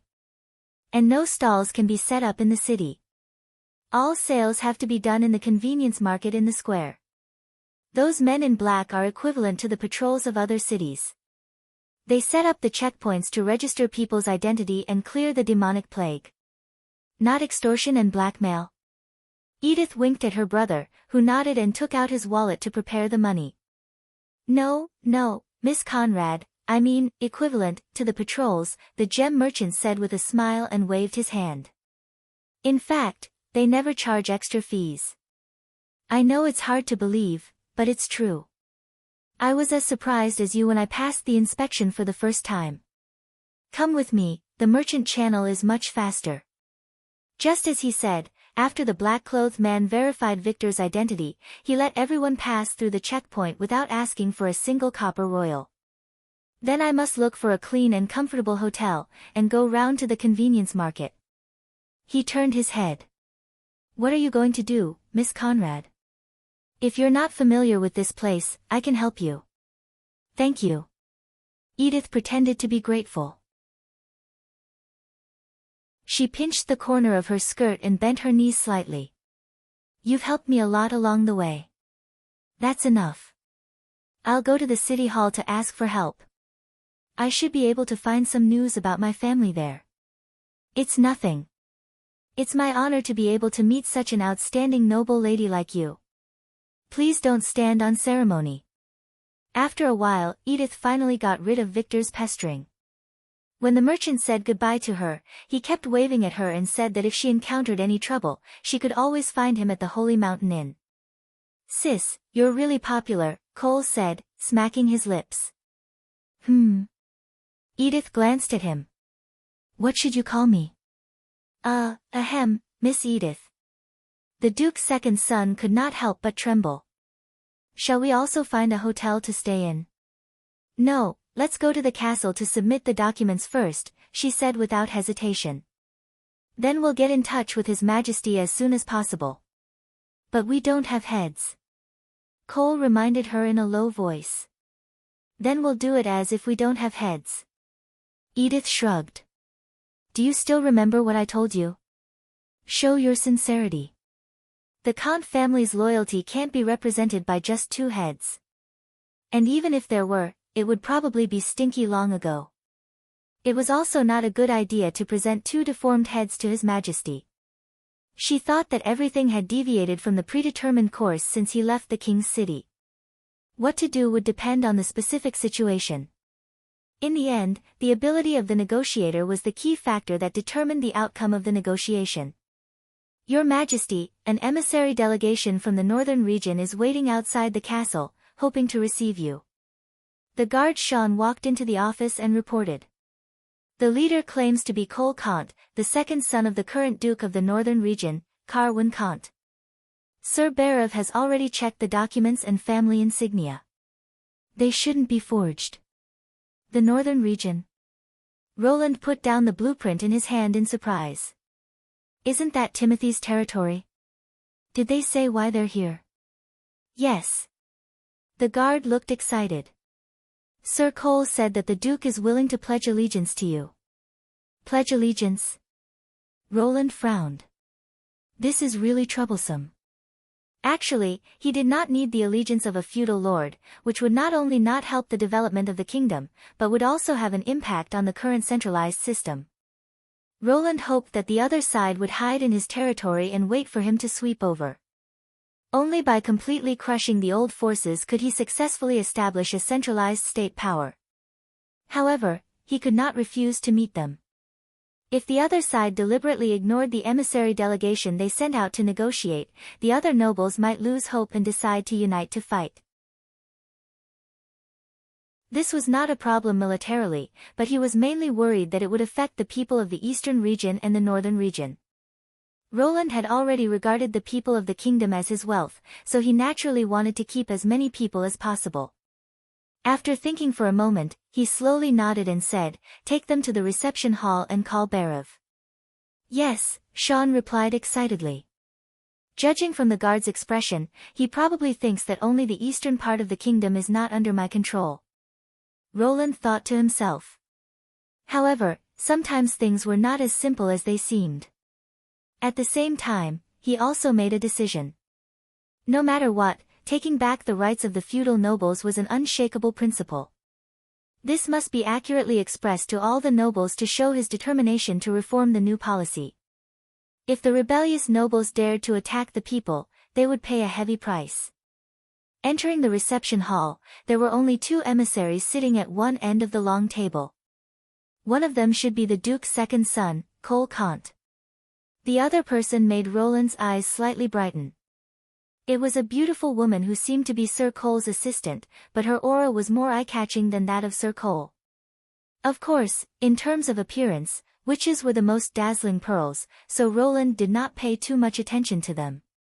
After all, assistants in this era were likely to play the role of lovers or maids. Chapter 558. A gift? Roland raised his eyebrows. What is it? The Hawes and Lista families of the northern region. Your Majesty, the 2 earls refused to obey your rule and colluded with other nobles to rebel. My father saw through their tricks and gave them the punishment they deserved, Cole said regretfully. But due to my negligence, I didn't expect you to return to the western region in advance, and the heads as evidence were destroyed on the way. Wait, your father directly executed the 2 earls? He tilted his head and looked at his assistant. Yes. This is more intense than I expected. Using the heads of the 2 earls as proof of allegiance means that it will be difficult for them to gain the support of the eastern region nobles. At least, the possibility of them joining forces to rebel against my territory is greatly reduced. Roland thought to himself. But now that Nightingale was not around, he did not know whether Cole was deceiving him or not. He pondered for a moment and whispered to Barav beside him, "Are there 2 families in the northern region?" Horsehead Hawes and Double Spear Lista are both aristocratic families in the northern region, more famous than the 5 families in the western region. The ancestors of the Lista family fought for the Wimbledon family, and the double spears on their family emblem were taken from the flag of the Kingdom of Greycastle, Barav said unhurriedly while stroking his beard. Barav stroked his beard and said unhurriedly, "Of course, this was more than 200 years ago. But the Kant family is not famous. I remember it was a family that only appeared in the last 50 years. I didn't expect that Timothy would choose Carwyn Kant as the ruler of the northern region. Even if it was to contain the other 2 families, it would be difficult for them to play their role if there was a huge gap in strength, and it would easily cause dissatisfaction among the older families." So what he said is true. Roland automatically ignored the old director's nagging to show off his extensive knowledge. "Well, it's unlikely that he's lying," Barav said in a low voice. "This matter concerns the honor of the nobles. If you agree to accept their allegiance, and it's proven to be a lie, the northern region will be in chaos first." What she said made sense. He nodded slightly, and it didn't matter whether it was a lie or not. The key was that his bottom line was already there. If he could accept giving up his fief, then everything could be discussed. If he insisted on seizing power, then no matter how precious the gift was, it would be meaningless. Thinking of this, Roland smiled at Cole. "First of all, I have to express my gratitude to the Duke. Protecting the honor of the royal family is the responsibility of every noble, and your father did a good job. Secondly, the two earls deserved it. The kingdom will not pursue Duke Khan's actions. Is that so? Father will be very happy to hear this. Cole seemed to sigh in relief. He has always wanted to serve a real king, and now he finally has the chance. Is that so? I'm also very willing to accept the Duke of the North's allegiance, provided that he follows the new laws of Grey Castle. New laws? He was a little surprised. What's that? It's about the withdrawal of the nobles' enfeoffment rights. Roland looked at Cole's expression and said word by word, from now on, there will be no more enfeoffment of nobles in the kingdom. You can understand it as all the territories in Grey Castle will only have one master, and that is the king. What? Your Majesty, this. Cole's expression changed dramatically, and he turned to look at his assistant again. Is this guy really the Duke's second son? Although he looks a little young, he should not be worse than his maid. At least the latter just opened her mouth slightly and looked calm. Of course, it could be that she did not understand the meaning of his words at all. Don't worry. The nobles are still the nobles. Your luxurious life will not change, and you still have the opportunity to reach new heights. Roland clapped his hands and asked the attendant to hand over the propaganda booklet that had been prepared in advance. This set of laws has been fully implemented in Longsong Stronghold. In the booklet, you can read many short stories about the reform and examples of nobles who have devoted themselves to it. It seems that the nobles will lose some of their privileges, but in fact, they will be liberated from their fiefs and thrown into the big stage of the kingdom, or even the whole continent. Cole looked puzzled. But I don't know. Cole's performance made Roland a little disappointed, but after thinking about it, he felt that it was normal. After all, he was still the second son who had just reached adulthood. He probably only played the role of a messenger on this trip and could not make the final decision. It doesn't matter. You can send the message back to Duke Carr. Before he replies, you can stay in Neverwinter and enjoy the unique scenery here. I think you'll like it here. Although sending the second son showed his sincerity, Roland did not intend to waste this sincerity. He temporarily detained him as a guarantee to prevent the other party from taking risks out of desperation. He thought that the meeting would come to an end, but he did not expect Cole to make another request. Your Majesty, can I see how the paddle steamers and steam engines are made in your territory? This was a novel request. Roland looked at him with great interest. Are you interested in this? Yes, I've heard of these strange boats in King's City. After coming to the western region, I found that they are everywhere. I'm very curious about how paddle steamers travel without sails, Cole said with a hand on his chest. I see. He nodded with a smile. I'll ask Bhairav to arrange it. After dealing with the northern region messengers, Roland returned to his office and was about to finish the design in his hand. Suddenly, he heard rapid knocking outside the window. When he turned around, he saw two figures he didn't expect. Lightning was lying on the windowsill, and Maggie was squatting on top of her head and pecking at the glass. Roland's heart suddenly tightened. It was only the third day. The paddle steamers should not have come back so soon. Did something happen? Why did you come back first? He opened the French window and asked hurriedly, where are the others? Your Majesty. We caught the demon. But Anna, Leaf and Nightingale are all injured, Coo. Fortunately, it's not a big problem. But it still hurts, Coo. Would you allow Miss Nana to come with us? Listening to the two rushing to finish, Roland felt like his heart was on a roller coaster. He let out a long breath and asked, are they really okay? No, Coo. I'll ask someone to bring Nana here. He turned around and walked out of the room. Next time, remember to say everything in one breath. The next evening, two paddle steamers finally appeared at the west end of the Redwater River. In order to prevent the crowd from panicking at the sight of the demon, the First Army had cleared the number 22 trestle and prepared a covered carriage. A temporary wooden house was also set up in the castle's back garden as a laboratory. The research on the demon and the sigil would be carried out under the supervision of Leaf. Seeing Anna and Nightingale coming down the trestle, Roland was completely relieved. It had only been 4 days since they set off, but it felt like months. Especially after hearing the news that the two were injured, time passed even slower. "Thank you for your hard work." He raised the corner of his mouth and opened his arms to Anna. The latter did not answer, but quickly threw herself into his arms and hugged him tightly. Nightingale sighed and said, "You said you would wait for us in the castle." "The dock isn't safe, Your Majesty." "You too," Roland said with a smile. "Thank you for your hard work." "Well." She turned her head away uncomfortably. "Actually, it's okay." Anna released Roland and pulled Nightingale over. Then Vendi, Leaf. This time, all the witches hugged Roland, including Agatha and Iffy.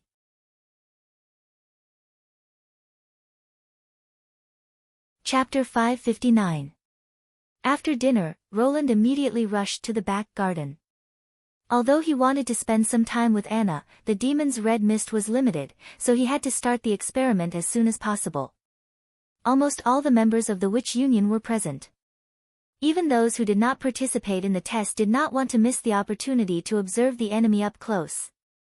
The mad demon, whose limbs had been cut off, was under Breeze's control and was lying quietly in the center of the makeshift house. It was the first time that Roland had seen an alien creature that was completely different from human beings. It was huge, taller than Iron Axe by a head. Its frozen arms were as thick as an adult's thighs, and its muscles were well-defined and covered with blue veins. At first glance, Roland could tell that it was extremely strong. Its rough skin was blue-black, which was normal considering that the demon's blood was blue. Roland reached out his hand and touched its body. He could clearly feel the heat, which proved that its basic metabolism was relatively fast. In a sense, the faster the metabolism of a species, the less adaptable it was to the environment. As the mad demon's breathing apparatus was closely connected to its helmet, Roland could not see its face for the time being. But overall, it was obvious that it was an advanced chordate. Compared to the more exaggerated fearsome demon and the Lord of Hell, the mad demon looked more like a human. Of course, according to Agatha, this type of junior demon was extremely low in intelligence and could not be compared to human beings. In terms of cunning and resourcefulness, senior demons were more like humans. Among the 5 demons, the Magic Slayer was melted by the sigil of God's will, and one mad demon was chopped up by Anna. "We've used up 2 of the remaining 3 cans of red mist." Agatha rubbed her forehead. She looked a little tired and her voice was much gentler than usual. "The mist can only last until tomorrow evening, so if we want to make a sigil, we can't do it beyond tomorrow afternoon. I need half a day to melt the base of the sigil, and I may fail several times during this period. The red mist is fatal to witches." "How did you replace the gas tank?" "I asked a mortal to connect the pipe." She pointed to the bone container and said, "I also brought back these used-up storage tanks. They may be useful in the future." Roland nodded, then looked at Breeze. "Can you control it to use magic?" "If it can do that," the latter replied seriously, "I don't need to specifically control the target's every move. Instead, it's similar to giving orders and forcing the target to follow my orders. This kind of instruction is beyond the limits of language and thinking. Even demonic beasts will obey it. Of course, it can't be too complicated." "Very well," he instructed Nana. "First, connect the limbs. I want to see the power and interval of the mad demon's spear throwing." "Wait, in the castle?" Lily frowned. Mystery Moon, Hummingbird, and the others immediately hid behind Vendi. However, Paper and Summer, who had never experienced the destruction of the Witch Cooperation Association, did not react so strongly. Their faces showed more curiosity than fear. "There won't be any problems, right?" Soft Feathers mumbled. Don't worry, we'll be watching, Iffy said calmly. During dinner, Roland had a general understanding of the operation at the melting point. The unexpected senior demon had thrown the team into confusion and put them in danger for a while. However, the witches had fought together and finally defeated the strong enemy. Iffy had played a very important role in this. Especially after the sigil of gods will failed, Iffy's determination to buy time for everyone to escape had greatly changed the other witches' opinions. Iffy's attitude towards non-combat witches had also become gentle. During this period, even Iffy herself had not noticed the subtle changes. Perhaps it would take a long time for her to truly integrate into the team, but in Roland's view, at least there was an opportunity for both sides to integrate. Nana squatted down unwillingly and began to treat the demon. If it had been conventional medicine, it would have been impossible to complete this operation. In the absence of antifreeze, freezing the limbs could at most prevent them from rotting, but it could not prevent water from freezing and destroying the tissue structure. However, under the unreasonable magic repair, the condition of the broken limbs had obviously improved, and even the mottled burn marks had faded little by little. When the hands and feet were connected, the originally dark skin gradually turned green, which meant that the blood had begun to flow. After a quarter of an hour, it silently got up from the ground and slowly walked out of the shed. The witches also filed out.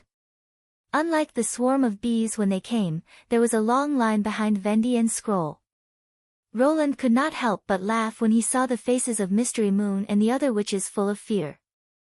Leaf had already prepared a shooting range. 2 rows of olive trees led straight to the garden wall, and at the end of the vine hung a steel plate and a breastplate. The target was about 200 meters away from the wooden shed, which was also the conventional combat distance of a revolving rifle. Let's start. Roland saw the demon grab the bone spear and gestured. Yes. As soon as Breeze's voice fell, the mad demon's arm swelled up, and the magic stone inlaid on its arm emitted a faint yellow light. It then bent its body and took a step forward, throwing the bone spear at the target with all its might. A white shadow flashed by, and a crisp buzzing sound came from the distant armor. The mad demon's arm quickly withered, as if it had exhausted all its strength. Perhaps because of the great loss of vitality, the recovery time this time was much longer than usual. After about an hour, its arm gradually returned to normal. Of course, the throwing power was not weak at all. The bone spear completely penetrated the breastplate and was firmly stuck in the wall. When it was pulled out, it could be seen that the spearhead had been broken during the impact. If it had been replaced with a short iron spear, it would have been more powerful. However, judging from the mad demon's clothes, the enemy seemed to be worse at using iron than humans. Even the senior demon's armor did not seem to be made of pure metal. After thinking about it, it was probably because metal smelting required high-temperature flames, and the red mist happened to be unable to withstand high temperatures. If Agatha's information was accurate, the demons must have very harsh conditions for using fire. If human civilization originated from fire, then the demons were probably born to hate fire. The next test was a quick throwing. The mad demon was forced to throw 2 bone spears at the fastest time possible, and at the same time, it let out a painful roar. It seemed that even though its body was under control, it could not avoid the severe pain caused by overusing the magic stone. When the throwing was over, its whole arm went limp like a piece of dry bark, and it never recovered. This time, the 2 bone spears collided with the 3mm steel plate and shattered.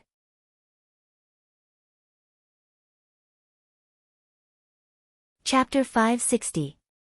After coming to this conclusion, Roland was slightly relieved. As a low-level combatant, the demons did not have the combat effectiveness of conventional firearms. Within a distance of 500 to 1,000 meters, machine guns and cannons were enough to crush all standing enemies. Spears were obviously not suitable for trench warfare. It took 3 to 5 seconds for the magic stone to be charged to take effect. As long as the bullet production kept up, the mad demons would not even have the chance to throw short spears.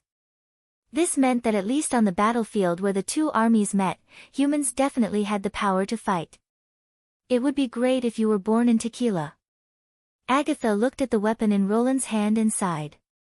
There are 100 times more ordinary people on the fertile plains than in Greycastle, and so are the witches. If everyone had a spear, maybe the demons would have already gone back to where they came from. Roland smiled, but in his heart, he did not think so. After all, the Empire was dominated by witches more than 400 years ago. If there really was a weapon that could make ordinary people more powerful than witches, would the higher-ups of the Union readily accept its existence? In any era, witches were the minority. From the Land of Dawn to the fertile plains, there were tens of millions of humans, but only thousands of witches. Would those ordinary people, who had been oppressed for a long time, be willing to step onto the battlefield? Once the power was reversed, the collapse of the ruling class would inevitably lead to civil strife. Even after the awakening of nationalism, the idea of fighting for the survival of human beings seemed extremely vague, let alone a group of people living in slavery who had such lofty ideals. Of course, he would not say these words in public. Since Agatha was only a researcher of the Quest Society, it was better not to let her get involved in politics. After the damage experiment, Anna once again cut off the demon's limbs and put it in an iron cage. "Is it done?" Agatha asked. Roland shook his head. "Let's call it a day. We'll do the damage experiment tomorrow morning." "What's that?" "To test the resistance of the demon to guns, as well as the effects of chemicals, pills of madness and dreamland water," Roland muttered. "By the way, let Lucia try to separate the components of the red mist and see what we can find." Unfortunately, he couldn't raise the devils for a long time. Otherwise, with Nana's healing ability, he would only need a small number of devil samples to obtain more comprehensive data. Agatha yawned. "It's up to you, but I need 2 witches to help me make the sigil. In addition, the materials have to be prepared in advance. Once the devil dies, the blood won't last long, so it's best to start melting the god's stone of retaliation while it's still alive." She paused. "By the way, have you thought about what kind of sigil you want to make?" "As long as you have enough magic stones, you can make any of them." "Of course." She nodded. "Failure will not consume the stone itself. At most, it will make me." "No, it's nothing." Roland raised an eyebrow. "Let you what?" "Don't mind it. It was just a slip of the tongue." Agatha curled her lips. "At most, you'll lose some ordinary materials." Seeing that the other party did not want to continue, he did not pursue the matter. "Let me study the Encyclopedia of Magic Stones first. I will give you the answer tomorrow morning." Tonight was destined to be a sleepless night. Edith Conte stood by the window, overlooking the city at night. Merchants often said that candlelight meant wealth. The brighter a place was at night, the wealthier it was. She thought that she could only see such a brightly lit scene in the taverns or theaters in the inner city of King's City. But here, she knew what it meant to stay up all night. The south bank of the Redwater River was exactly like that. Looking from afar, the shore seemed to be lit up, but it was not the orange light of a bonfire. Instead, it was a kind of soft yellow light, stable and bright, as if the sun was covered by a layer of fine gauze. Under such light, the entire factory area would continuously produce all kinds of goods at night. They called them industrial products. The steam engine was one of them. The visit in the afternoon gave Edith an indescribable shock. This kind of shock was far greater than the battle or anything else. Even His Majesty's so-called abolition of the fief could not compare with it. When she walked into the factory and saw the coarse iron ingots being ground down by a rapidly rotating grinding wheel, and then a hole was spun by a drill, her eyes were immediately attracted. Especially at the end, when the iron blocks full of grease and debris were cleaned and turned into shiny parts, there was a kind of new beauty. In the roar of the machine, the hard materials were processed into different shapes, and then combined in a unique way to move on their own. What a wonderful power it was! The factory floor was flowing with sewage, metal debris was everywhere, and there was noise and humid air. It was not a wonderful place, but Edith stayed for the whole afternoon. And she clearly remembered that the official from City Hall, who led the delegation to visit, looked impatient and couldn't wait to leave this noisy place as soon as possible. It was not until they planned to go back to the mansion that the official was relieved. At the same time, she remembered a sentence that was still fresh in her mind. What was so interesting about this thing? Only His Majesty Roland would think that there was beauty hidden in these black lumps. Contained beauty. Edith instantly felt a strong sense of resonance. That's right. This was beauty, the beauty brought by the pure power, the beauty of being able to knead and transform metals at will. Especially after she understood the operating principle of the steam engine, there was an additional kind of beauty that borrowed from the general trend of nature. This kind of beauty was far from being comparable to colorful gems or exquisite and luxurious clothes. She only felt that something in her heart was faintly touched. How did His Majesty know this knowledge? Besides this, what else did he know? Suddenly, a knock on the bedroom door interrupted Edith's thoughts. "Sister, I'm done." Cole poked his head in. "The water is still hot. Do you want to continue?" "Ask the servants to boil a new basin," she ordered. "Have you figured out the principle of drawing water here?" "I asked someone. The water in the pipe seems to flow out from those standing iron towers." Cole scratched his head and walked into the room. "As for how the water flows up from the well, they can't tell. By the way, there's something in the bathroom that you must try. It looks like a special oil, but it gives off a fragrance when it's soaked in water. It's great for cleaning. I bet that even the milk rose bath isn't as comfortable as this. Is this also His Majesty's arrangement?" Edith could not help but think. The residence of the delegation was located near the castle district. It was a 4-story house, and the top floor was even higher than the castle. Not only could they enjoy the night view of Neverwinter, but even the layout and facilities of the room were quite ingenious. Although it was not big, it was extremely comfortable. According to the official from City Hall, this was a hotel specially prepared by His Majesty for foreign ambassadors. It seemed to be called the Foreign Affairs Building.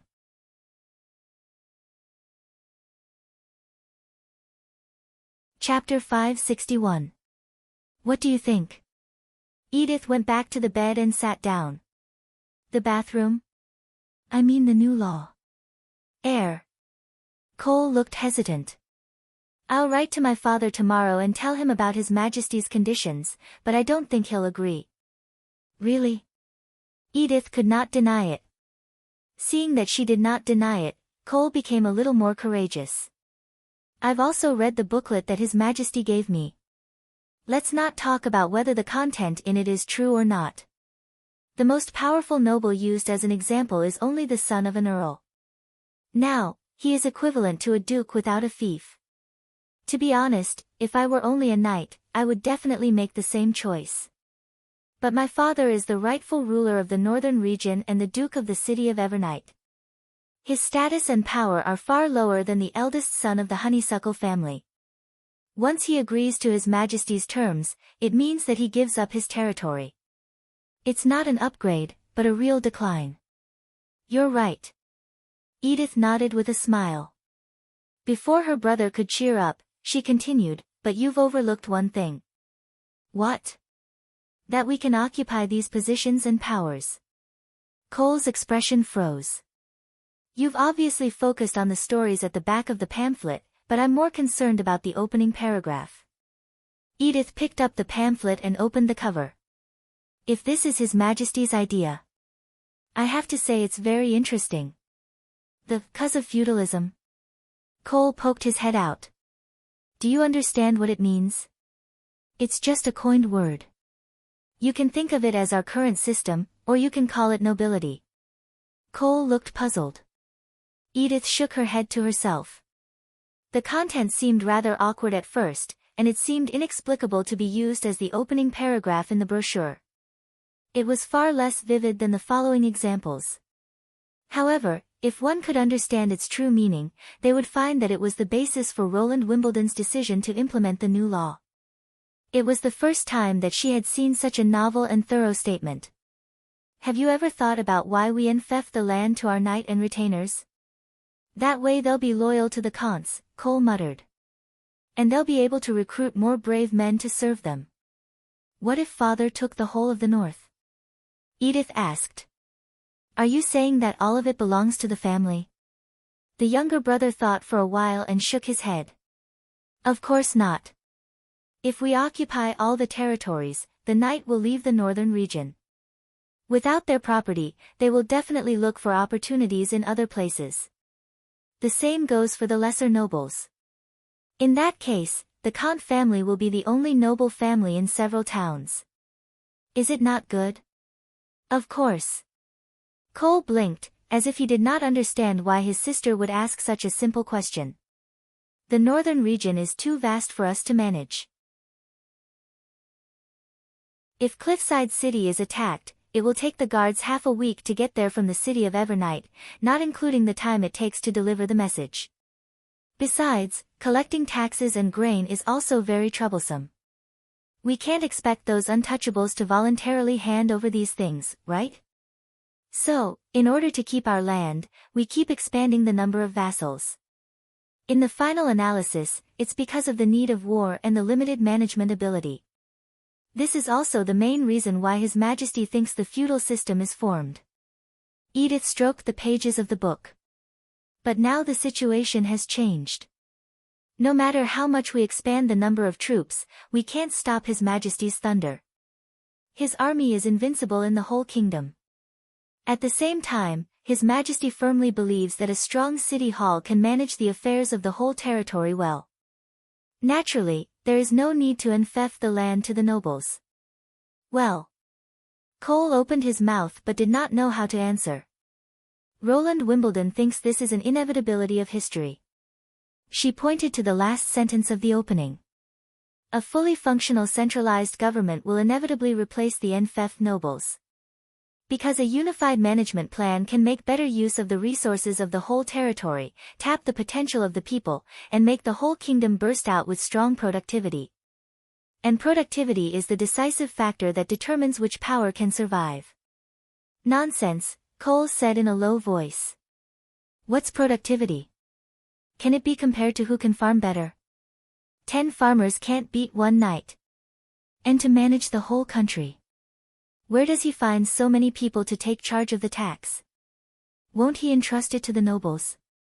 If those people can really collect money and grain, what's the difference between using it now and using it now? The untouchables don't care who is their king. I'm as curious as you are about this. Edith raised the corner of her mouth. But the person who wrote this can't be unprepared to implement this new set of laws. What do you think? She paused. Let's go visit him again tomorrow. This time, I'll do it. So soon? Cole was surprised. Don't you usually wait until the other party mentions your identity before revealing it? I can't wait until then. Edith shrugged. And don't write to father yet. Before we left, you heard him say that I'm in charge of this trip. Do you want to promise His Majesty? He gasped. Father will kill you. No, I mean he'll hate you, Cole corrected himself. After all, the main reason he wants you to go is to protect his dukedom. Don't worry, I'm not that easy to convince. Edith raised her eyebrows. Since he's already given me the conditions, he should at least let me bargain, right? The next day, the injury test reports were sent to Roland's desk one after another. The demons' bodies were not much stronger than those of witches. Whether it was guns or swords, they could be fatally wounded. However, probably due to the difference in their physiological structure, poisons had little effect on them. For example, chlorine gas, nitric oxide, and carbon monoxide did not affect the mad demon. Even if they did, it was because the effective components of the red mist had been weakened. The same was true for Dreamland Water and Pill of Madness. The former could not make them fall asleep, and the latter could not make them go berserk. After the red mist was decomposed, it turned into several kinds of gas and water. After Kyle Sichi's examination, he confirmed that part of it was flammable and emitted a foul smell. Another part was nitrogen, and the rest was unknown. However, these were not necessities for the demons to survive. The main reason was the subtle magic power surging in the mist, which was why the red mist could not be preserved for a long time. In addition, when the temperature rose to 300 degrees, the red mist would decompose faster, and when it approached 800 degrees, it would even burn.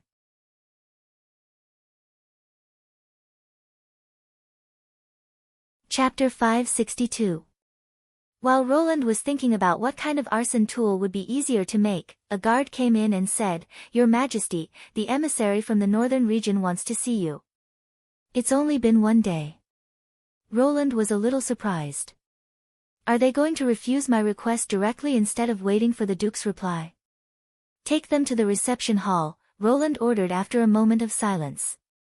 Also, tell Carter to block the Foreign Affairs building and temporarily prohibit the emissary delegation from going out. Yes, Your Majesty. Since the emissary could not agree with his policy, Roland had to force them to stay. When Roland walked into the reception hall on the first floor, he found that the people on the other side of the long table had changed their seats. The woman, who was supposed to be Cole's assistant, was sitting in the main seat, while Cole was sitting in the second seat with a book in his hands. Your Majesty, I'm Edith Kant, the eldest daughter of the Duke of Evernight and Cole's sister. The woman stood up and made a standard noble bow. This is not the first time we've met. Cole forgot to introduce me last time. Please forgive me. Carwen's daughter. Roland was surprised at first, and then he could not help but be interested. So you're the leader of the emissary delegation? Yes. She put her hand on her chest and said, "My father has entrusted me with this mission and given me the Duke's seal." It wasn't that there weren't any women participating in politics in this era, but it was extremely rare, not to mention a young and beautiful woman.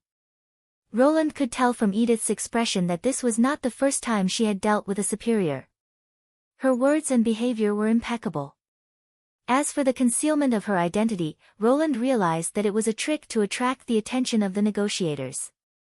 She was not deliberately concealing her identity. She was just using the disguise of a woman to mislead the negotiators. It was not deception, and most nobles would only regard it as an act of fun. Roland had to admit that it was indeed effective. In other words, you can make decisions on behalf of your father? Yes, Your Majesty. To be precise, he will listen to my opinion. What a confident answer. Roland looked at Cole, who was scratching his ears and cheeks, and could not help but laugh. Well, Miss Edith, what's your purpose of seeing me? Roland had thought that she would tactfully say that she couldn't accept such a condition, or use other more interesting methods to get him to take back the new law. He didn't expect that she would take out a book from her backpack and put it on the table. It was the brochure he had written. I have some questions to ask you, Edith said bluntly. You said that the reason why the feudal nobles will be eliminated sooner or later is that the central power continues to expand. But without the help of the nobles, how can you ensure that you can effectively manage the vast kingdom? Does he want to discuss politics with me? Looking at her sincere eyes, Roland realized that she was serious. It had been a long time since he had heard such an interesting question. It's the people and the progress of technology, he answered after thinking for a while. Are you referring to those free citizens? What is technological advancement? That's right. A management team trained by City Hall, paid by City Hall, and provided with manpower and supporting facilities by City Hall doesn't require the manager to have strong assets or abundant manpower. Therefore, it doesn't matter whether the manager is a noble or not. Roland began to explain the form of a centralized government and the way for ordinary people to be promoted. Then he talked about the practical significance of technology in controlling the territory. He talked for an hour. How do you plan to prevent the administrative officials far away from the king's city from malfeasance? After Grey Castle is unified, how will the trade be distributed?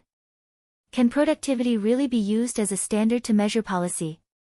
The more she asked, the more Edith's eyes sparkled. It was not until noon that she let out a long sigh. I see. You really didn't write that opening speech casually. Roland also sipped his tea contentedly. As a person with a different profession, his political knowledge was probably only up to this point. Thank you for your answers. I didn't expect you to tell me these things in such detail. The most basic requirement of a city hall in the new era is to publicize the policy. We must let everyone clearly understand the content of the new policy, so that the implementation will not be strange. Edith nodded and changed the topic. Can you provide the production equipment and personnel for the steam engine to the northern region? I can't at the moment because Neverwinter is also short of people. But you can send some people to learn, provided that the nobles in the northern region give up their feudal rights and obey the management of City Hall. The construction technology of paddle steamers can also be taught. Of course, as long as we pay the Golden Dragon, it won't be a problem. But without the witch's help, it'll be difficult for you to move the entire production line to the northern region in a short time. Your calmness surprises me, Your Majesty. She pondered for a moment. But there's one thing I don't understand. According to your plan, you can easily annex the entire Grey Castle in 10 years. At that time, you can push the new policy without any resistance, and you don't need to care about our opinions. Why are you so eager? Roland fell silent. After a while, he said, Do you really want to know the answer? Edith probably did not expect him to answer so seriously, so she also became solemn. Yes. Then come with me. He stood up and said, I'll show you something. Stepping into the shady backyard, Roland led Edith to the wooden shed in the center of the olive grove. The demon, whose limbs had been amputated, was lying flat on a long table, surrounded by various bottles and jars. Agatha was making the final preparations for blood extraction. God above, this is, what? Edith let out a low cry of disbelief, but Roland noticed that there was only shock on her face, not fear. I should lock the shed and ask leave to surround the yard. Agatha frowned. Don't tell me you're going to let a common person participate in the sigil production. If I was fusing the god's stone, I'd probably have failed.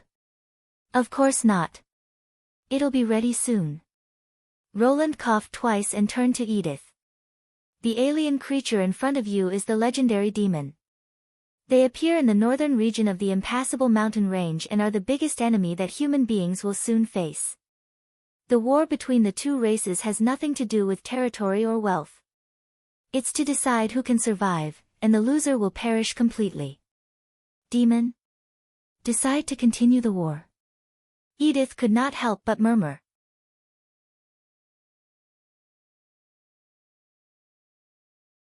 Chapter 563. After Roland and the mortal woman left, Agatha heaved a sigh of relief. Did I say too much just now? Maybe I should be more kind to this lord after 400 years, even if he is immortal. Although she thought so, she still did not like people other than witches to step into the laboratory where she was about to start making sigil, and she did not want His Majesty to know how to make sigil. Of course, she would not be able to keep this a secret for long.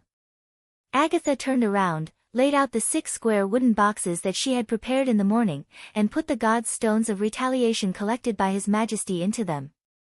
This was the template for making the base of the sigil. She needed to make 4 sigil of listening, 1 sigil of screaming, and 1 sigil of insight. Just as she expected, His Majesty did not choose a sigil for a weapon. Instead, he chose a basic sigil based on the magic stones he had obtained. In the Quest Society, it would have been a waste to use the high-quality magic stones left by the Magic Slayer for the Sigil of Shriek and the Sigil of Insight. Now that Roland had powerful firearms, he naturally did not need a sigil of weapons as much as before. Not to mention that the more powerful the sigil, the higher the demand for magic power. At this moment, there was another knock on the door. It seems that I need a few servants in addition to a research tower. Agatha reluctantly put down the magic stones in her hand and opened the wooden door. What's wrong, Your Majesty? Is there anything else? Sorry to keep you waiting, Miss Agatha. Well, do you need me to treat the demon again? This time it was Anna and Nana who came in. They were also the assistants she had requested from Roland. No. Ahem, she corrected herself. You came just in time.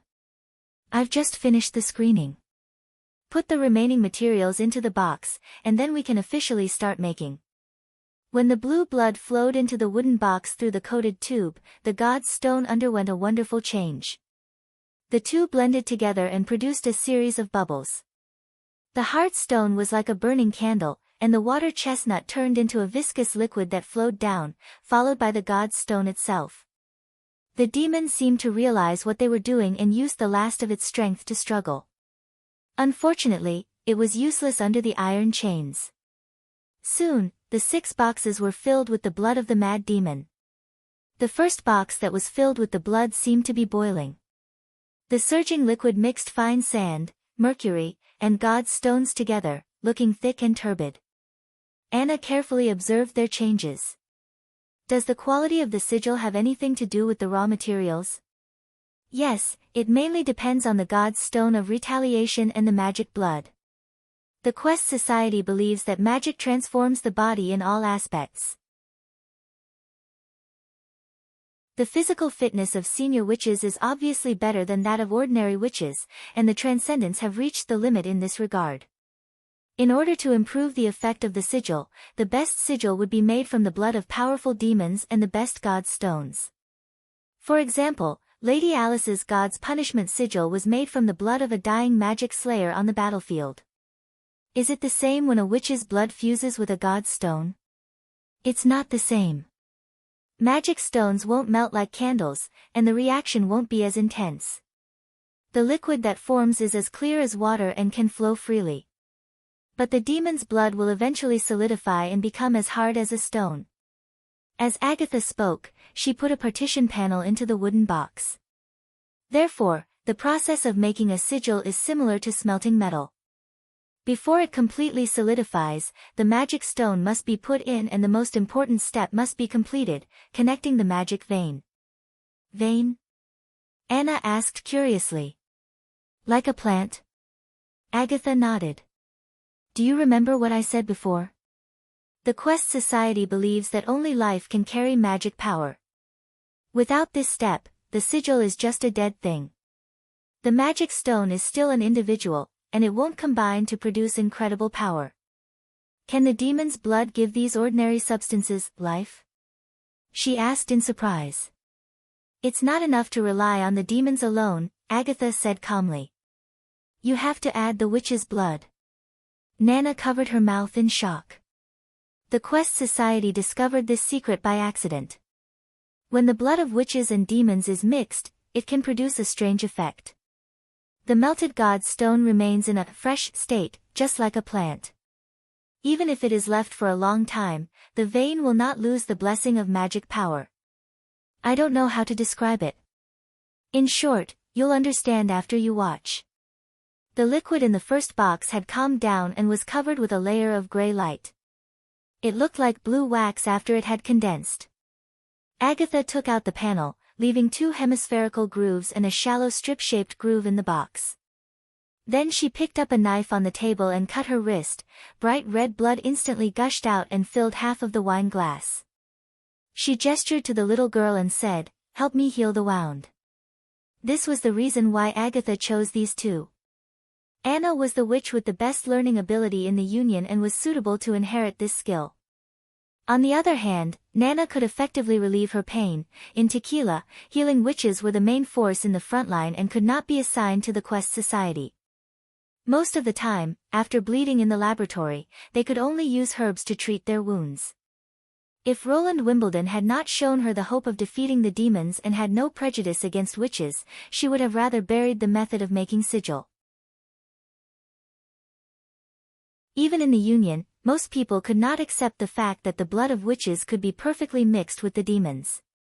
Even after she came into contact with this matter, she once had doubts about the origin of witches.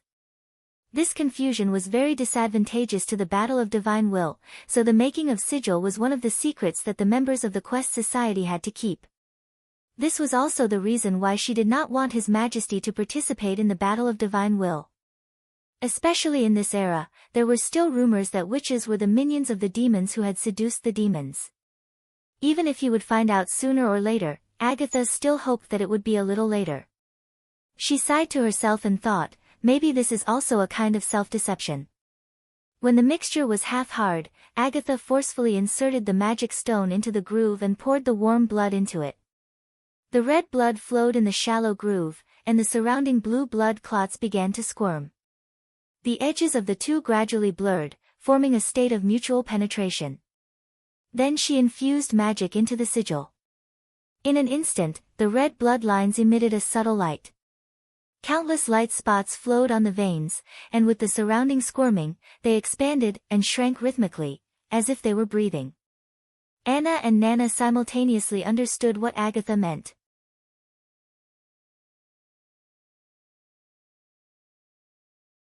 Chapter 564. Is this considered a success? Anna asked softly. Well, the next step is to cut it open and seal it with a silver foil. Agatha nodded and said, depending on the type of sigil, the finishing method is also different. For example, the sigil of screaming can't be cut. It has to be used as a whole. What happens when it fails? The blood veins can't gather magic power. The reason is unknown. No matter how good the raw materials are, there's always a chance that this will happen. The solution is also very simple. Just pry out the magic stone and redo it. But it will consume extra blood. Anna frowned. So in tequila, the demon's blood is more precious than a witch's. Agatha laughed self-mockingly. If the witch's blood is wasted during the experiment, no one will care, but if the demon's blood is lost, the scolding and punishment are inevitable. In the end, 2 of the 6 sigil failed. Although the previous steps were exactly the same, the 2 blood veins did not respond after being injected with magic power. In other words, they did not survive. Agatha took out the magic stone, took out the spare wooden box and continued to make the second sigil. She had to hurry because the demon was about to die. The alien that was fixed to the wooden table began to spasm irregularly. Its blue-black skin gradually turned gray. The massive loss of blood made its breathing speed up, and the color of the red mist under the helmet was visibly fading. Once the mist ran out, the devil would die in a very short time, and the blood would only last for about a quarter of an hour at most. Wait. When Agatha raised the knife, Anna stopped her. Use my blood. Just as she was about to refuse, Anna had already cut the skin on her wrist with the black fire. Nana can only heal the wound, but can't help you replenish your blood. His Majesty said that losing too much blood will cause dizziness, and you might even faint, which is not good for your future experiments. Of course, it's best to rest for 2 days before resuming training and production. During this period, eat more meat porridge and liver, and you'll recover faster. His Majesty also said this. Yes, every witch has learned how to save themselves from trauma. Anna laughed. And your purpose of asking me to be your assistant is to let me learn how to make sigil, right? Why don't I operate these too? Agatha was silent for a while. Then I'll have to trouble you. You're welcome, she said lightly. I'm very interested in it myself. In the end, under the attack of the demons, the witch empire fell apart and completely collapsed. The survivors crossed the mountains, crossed the rivers, and came to this barbarian land. They rebuilt their towns and prepared for the third and final battle of divine will. This is the truth of history. After Roland finished speaking, he held his chin and quietly observed Edith's expression.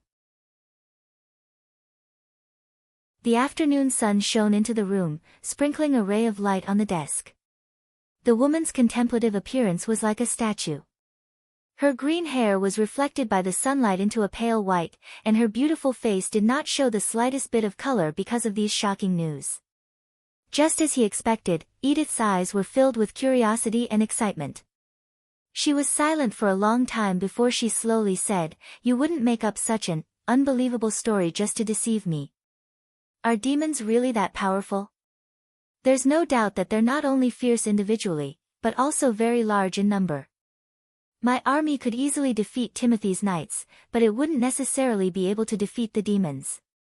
After all, they had been lurking in the northwest of the Land of Dawn for the past 400 years, unlike the witches, who had to start from scratch. Most importantly, there's no possibility of peace in this war.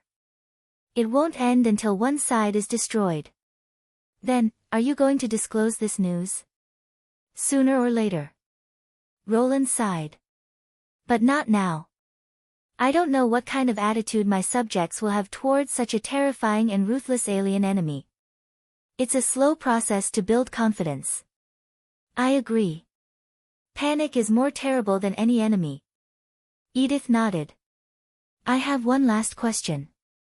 How long until the Battle of Divine Will begins? 5 years, maybe even closer. No one knows the specific time of the Bloody Moon's arrival. I can only say that the war may break out at any time, so I can't unify Greycastle step by step. She did not reply. Instead, she stood up from her seat and knelt on one knee. In this case, the Kant family is willing to serve you. Your law will be unimpeded in the northern region, and your decree will be the only voice in the northern region. She paused. I also hope that all your promises will be fulfilled. Are you still thinking about the steam engine factory? Roland shook his head with a smile. Your father may not necessarily agree to this, and what guarantee does the Kant family have? She said without hesitation. What? Your Majesty, I guarantee it. If you're still worried, Cole can also stay here, Edith said confidently. In this way, my father will have to agree no matter how reluctant he is. You mean to stay in Neverwinter as a hostage? Although he did mean it before, he still felt a little embarrassed when he said it out loud. Isn't this a disguised threat in the eyes of the Duke? I'm not a hostage. She put one hand on her chest and saluted like a knight. Please allow me to join your city hall. I want to see the new world you've planned with my own eyes. At night, Roland received 6 newly made sigil. Thank you for your hard work. He nodded at Agatha. Did the process go well? The first batch failed twice, and Anna also participated in part of the production. Agatha yawned. Anyway, if you still want to make sigil, please give me a spacious laboratory first, not a shabby shack that looks like a stable. A mage tower. IOU, Roland agreed happily. As soon as the ancient witch left the office, Nightingale poked her head out from behind and asked, what are these sigil used for? They're probably like telephones, alarms, and cameras. What's that? Try it and you'll know, Roland said with a smile. Today was really a fruitful day. The sigil of listening temporarily solved the problem of long-distance transmission. Although it was rare and only witches could use it, it was better than relying on flying messengers. The sigil of screaming would emit a high-pitched sound when it sensed the demon's power. Its range was about the size of the border area and could effectively prevent enemy sneak attacks. As for the sigil of insight, it was part of the plan to assist Thunder in his exploration. It would be a pity if he missed the spectacular and strange Celine because he could not follow the fleet out to sea. Of course, what pleased Roland the most was Edith Kant's pledge of allegiance. Nothing was sweeter than a population and resources. If the northern region really surrendered as she said, his territory would more than double, and the remaining noble forces in the eastern region would also feel great pressure.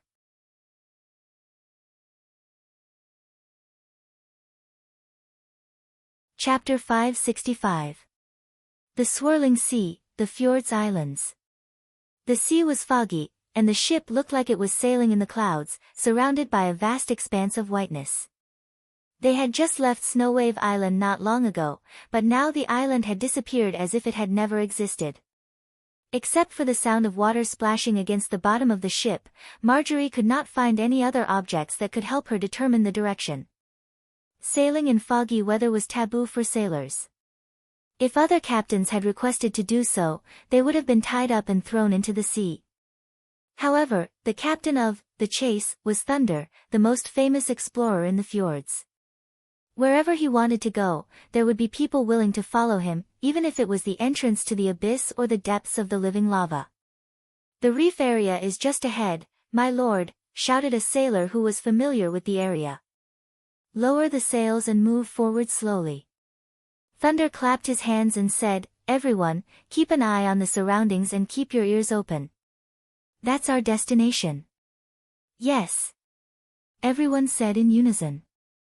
Since the secret meeting with His Majesty in the King's city of Grey Castle and obtaining his support, Thunder did not waste a single day.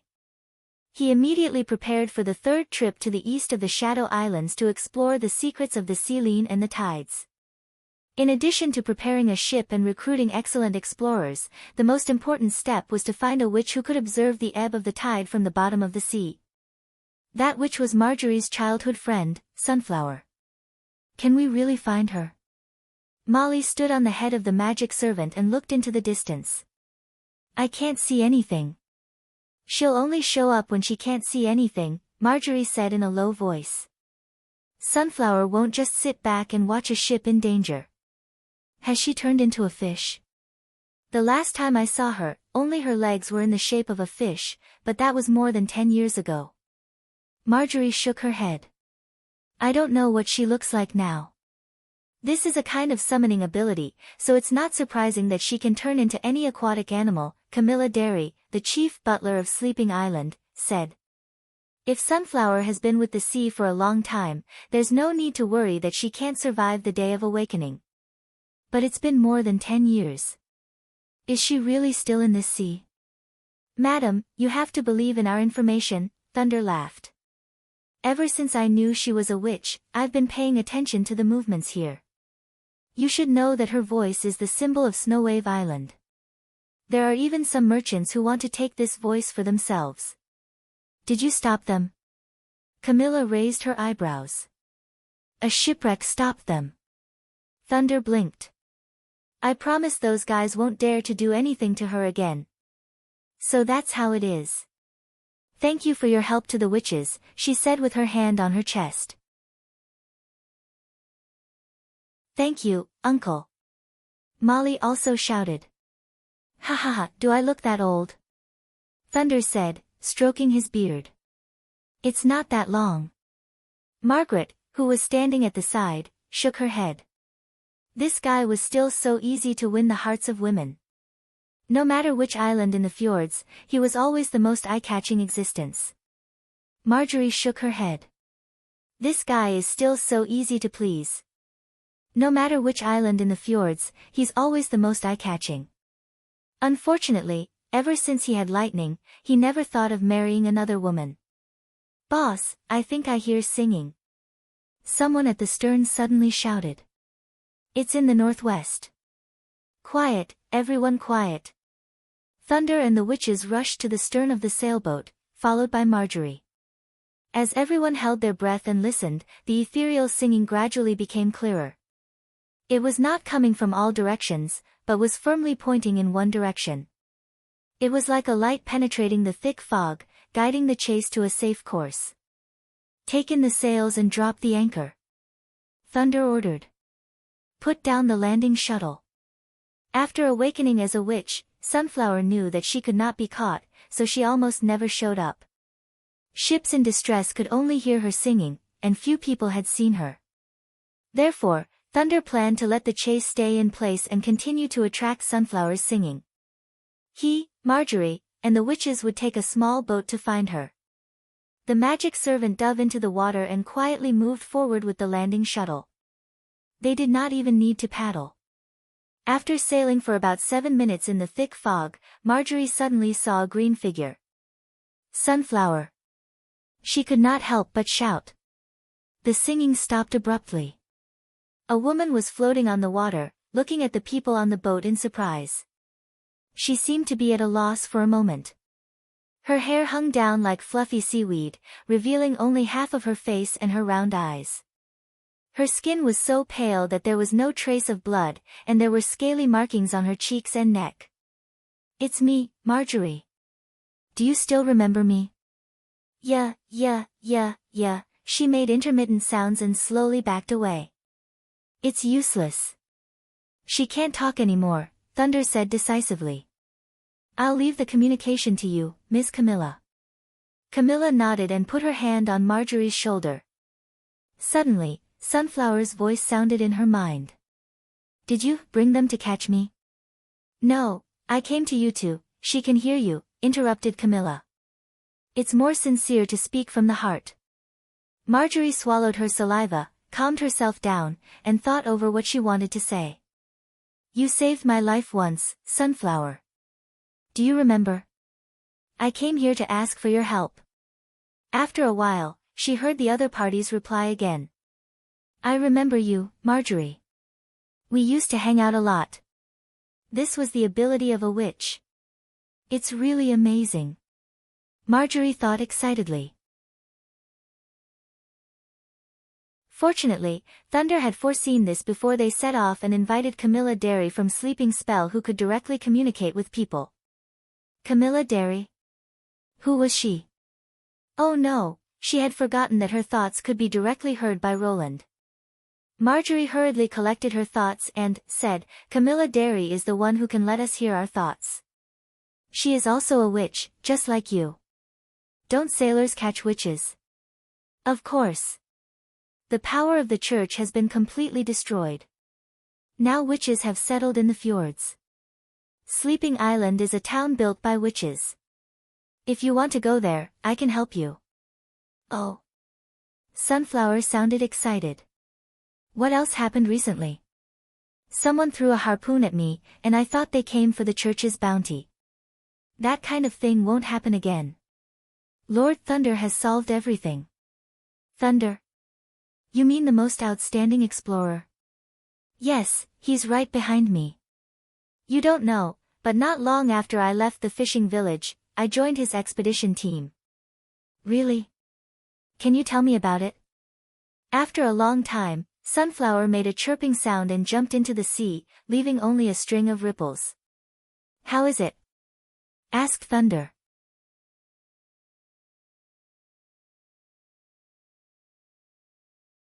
Chapter 566.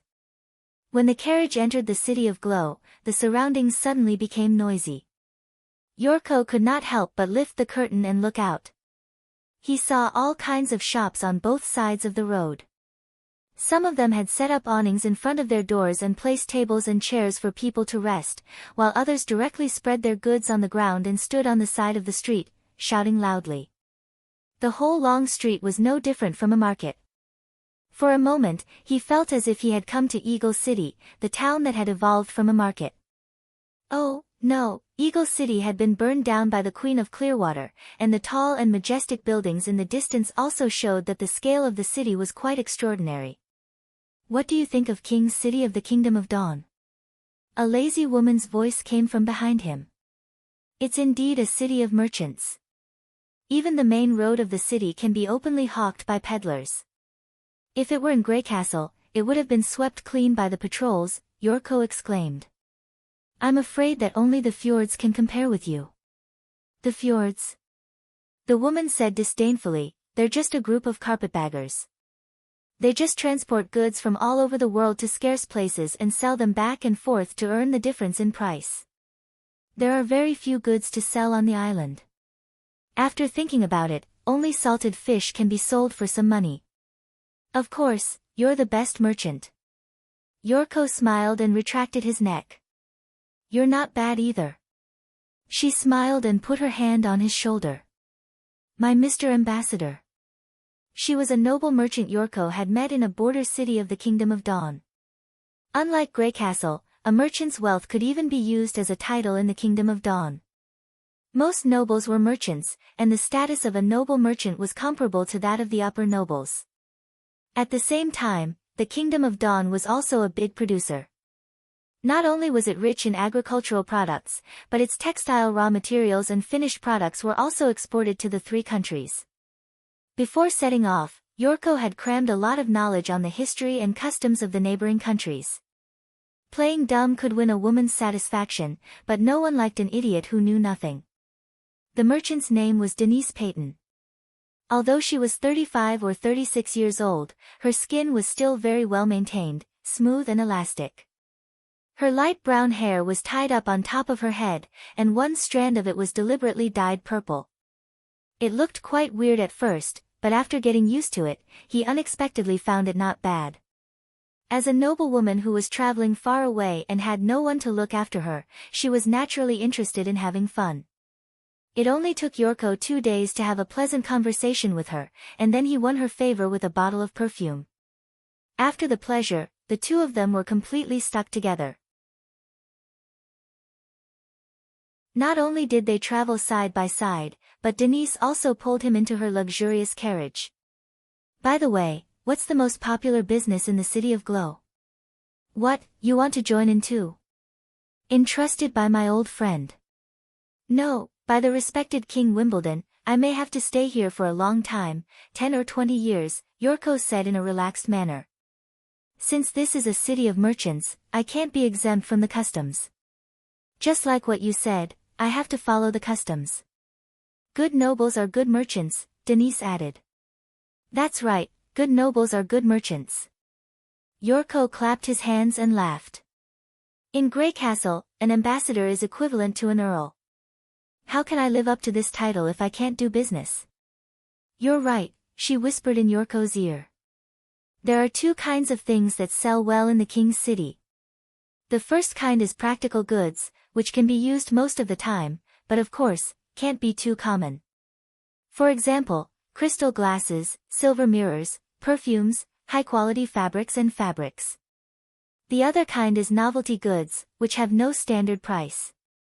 It all depends on whether the buyer likes them or not.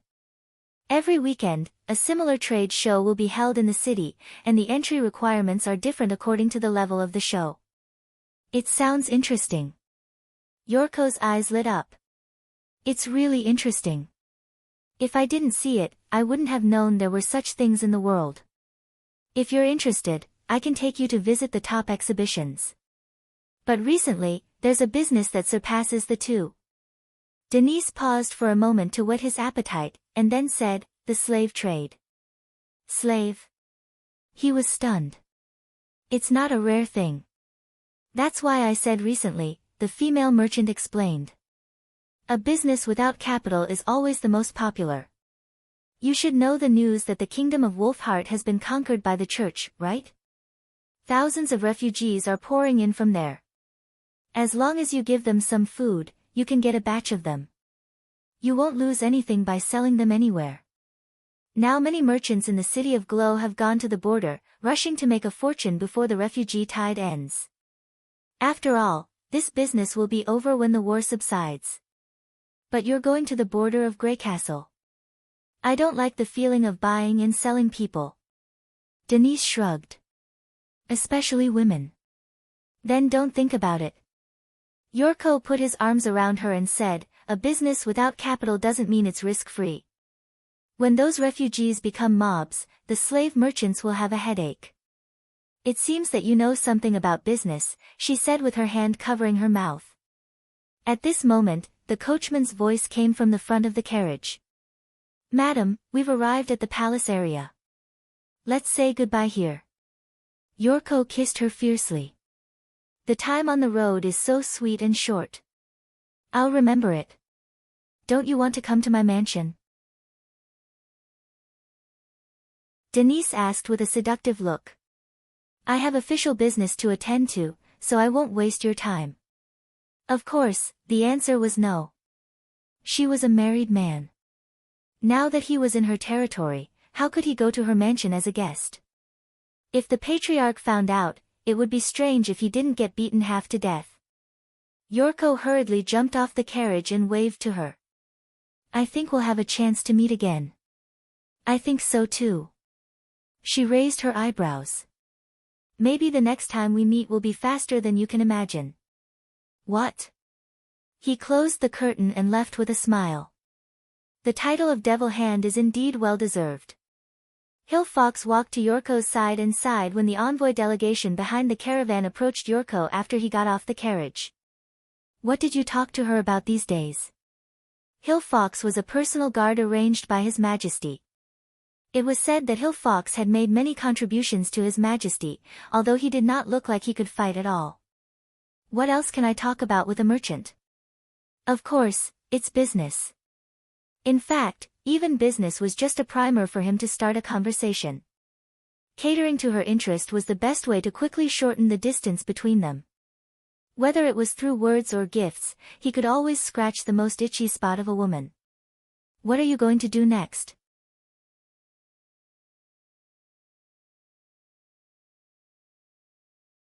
Chapter 567. The welcome banquet was arranged after dusk. The eldest son of the King of Dawn, Deacon Moya, warmly received them in the palace hall. It was the first time Yorko had attended such a high-standard banquet. The entire hall was illuminated by candles and oil lamps, and there were open skylights where the chandeliers hung on the dome of the hall. Countless flames were like stars in the sky, but it did not make people feel stuffy at all. A long table made of white cloth was set up in the shape of a staircase, and various kinds of glassware were placed on it. The bright red wine reflected a ruby luster under the candlelight, and the hall was filled with silver mirrors and gold wares, which made the entire hall look magnificent. The level of luxury here was no less than that of the Grey Castle Palace. Of course, what attracted Yorko's attention the most were the noble women walking among the men. Some of them were young and childish, while others were mature and plump. Whether their hair was coiled up or scattered on their shoulders, a strand of colorful satin that was different from the original color could be seen, as if it was a decoration buried in the hair tip. Recalling Denise's appearance, it seemed that this was also the popular style of the nobles in the Kingdom of Dawn. In addition, most of them wore close-fitting satin, which shone brightly when they walked, showing off their curves perfectly. Unlike the robes popular in Grey Castle, most of these clothes stopped at the knees and exposed their shoulders, as if they were deliberately seducing him. Yorko cheered in his heart, thinking that he had made the right choice. If the women in Grey Castle were particular about being reserved, then here, they were unabashedly passionate. Of course, most of their passion was for the handsome young men and the knight, not the nobles who were not outstanding enough like him. However, this was not a problem for Yorko, who had never relied on his appearance to attract people. Welcome to the Kingdom of Dawn. A young man with a slightly pale face walked up to him, surrounded by a crowd of people. I've read Roland Wimbledon's letter of introduction and documents. Does this mean that he now has the whole Grey Castle? There was no doubt that this man was the host of the banquet, His Highness Appin Moya. Yorko immediately put his hand on his chest and saluted. Since he represented the royal family of Grey Castle, he did not need to kneel on one knee. While bowing his head, he was also secretly surprised. If the welcoming banquet was hosted by his eldest son, it could be said that the king was busy with government affairs and could not spare time. But it was a little unreasonable that His Majesty's letter was directly handed over to his eldest son. To put it more seriously, it could even be seen as a diplomatic breach. He answered the other party's question first, then braced himself and asked, I wonder if your father, he's ill, very ill, sighed Appin. That's why he can't entertain you himself. Very, very sorry to hear that. It doesn't matter. Everyone in the city of Glow already knows about it. 1.5 months ago, he suddenly fainted at a banquet and hasn't recovered since.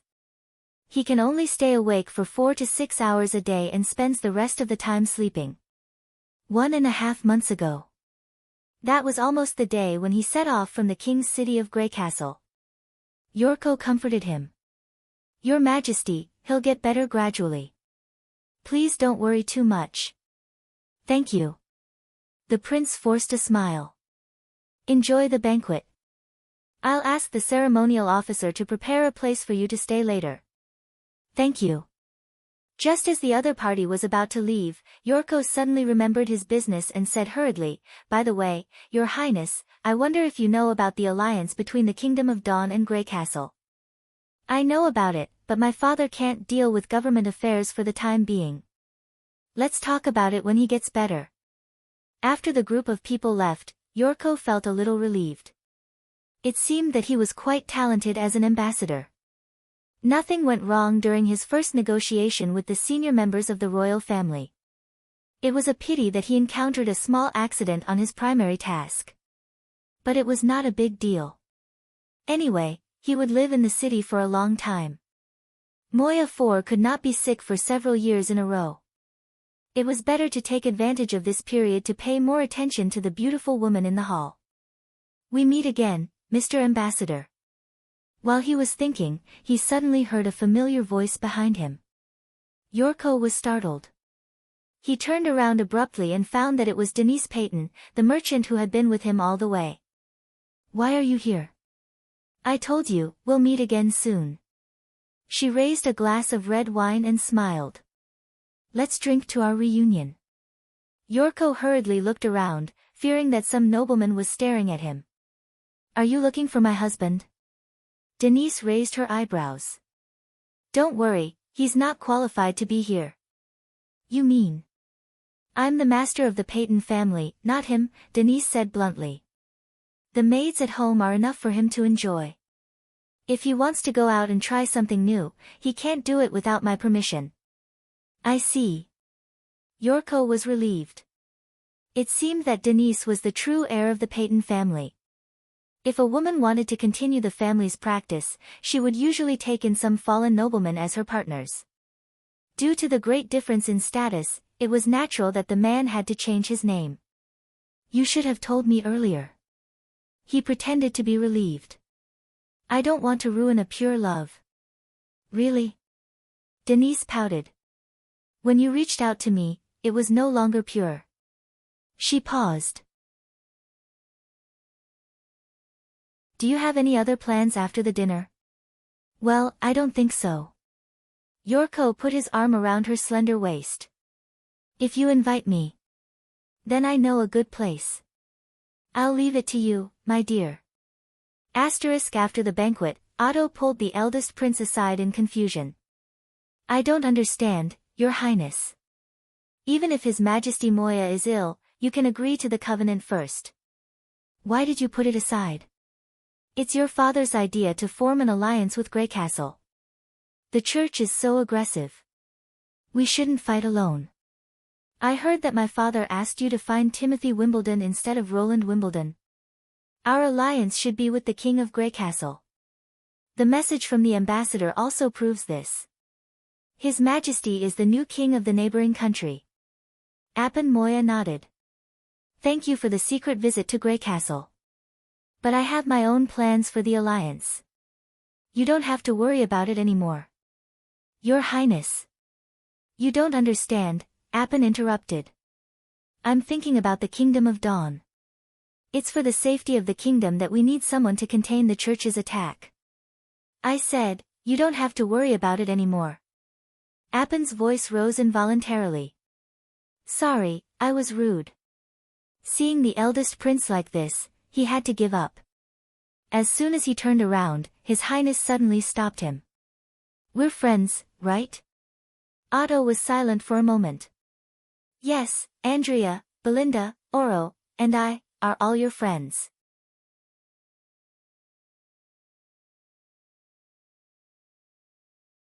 Chapter 568. Otto Luashi returned home and locked himself in his study. He did not understand why things had turned out this way. Since the king fell ill, Appin seemed to have suffered a great blow. Recently, he had recovered a little, but his behavior and speech were not the same as before. To be precise, he had become a stranger. As a childhood friend, Otto thought he knew the prince very well. Appin was not the kind of person who would do anything for power. Sometimes he even felt that he was a little childish and not suitable to be a king who could command the overall situation. Because of this, he planned to help his friend manage the state affairs with Belinda and Oro after Appin was crowned queen. The three families had always followed the king closely, since the establishment of the Kingdom of Dawn. So he still answered yes without hesitation. But Otto found that Appin did not care about his answer. He asked that out of a habit of uneasiness. And he had not considered this point. The three families were indeed willing to support the Moya royal family, but what if His Highness did not need their support? Now that he realized this, he felt that Appin was getting further and further away from him. Otto heaved a sigh of relief. Maybe he should take the initiative to do something. But what should he do? Neither pharmacists nor alchemists could do anything about the king's illness.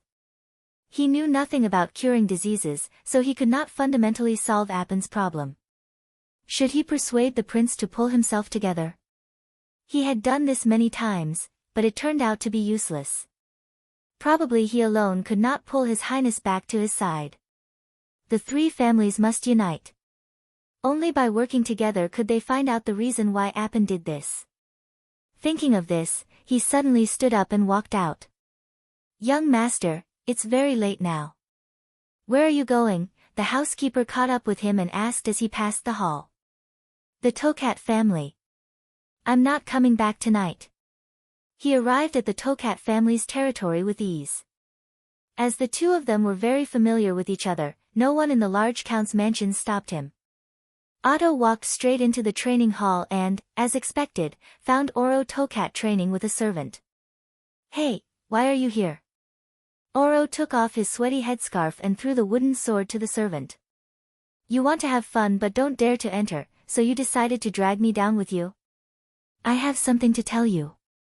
He pulled Oro to the resting room next door and explained his thoughts and plans. "What do you think?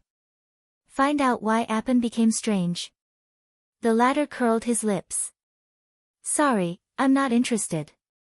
"Hey, you, he's the prince and the heir of the Kingdom of Dawn. He won't be our friend forever. Do you understand?" Oro shook his head. "Besides, Appin is already 20 years old. He's no longer a 7 or 8-year-old kid. Do we have to coax him just because he's throwing a tantrum?" "If you don't want to say it, then don't say it. I don't want to blindly ask around.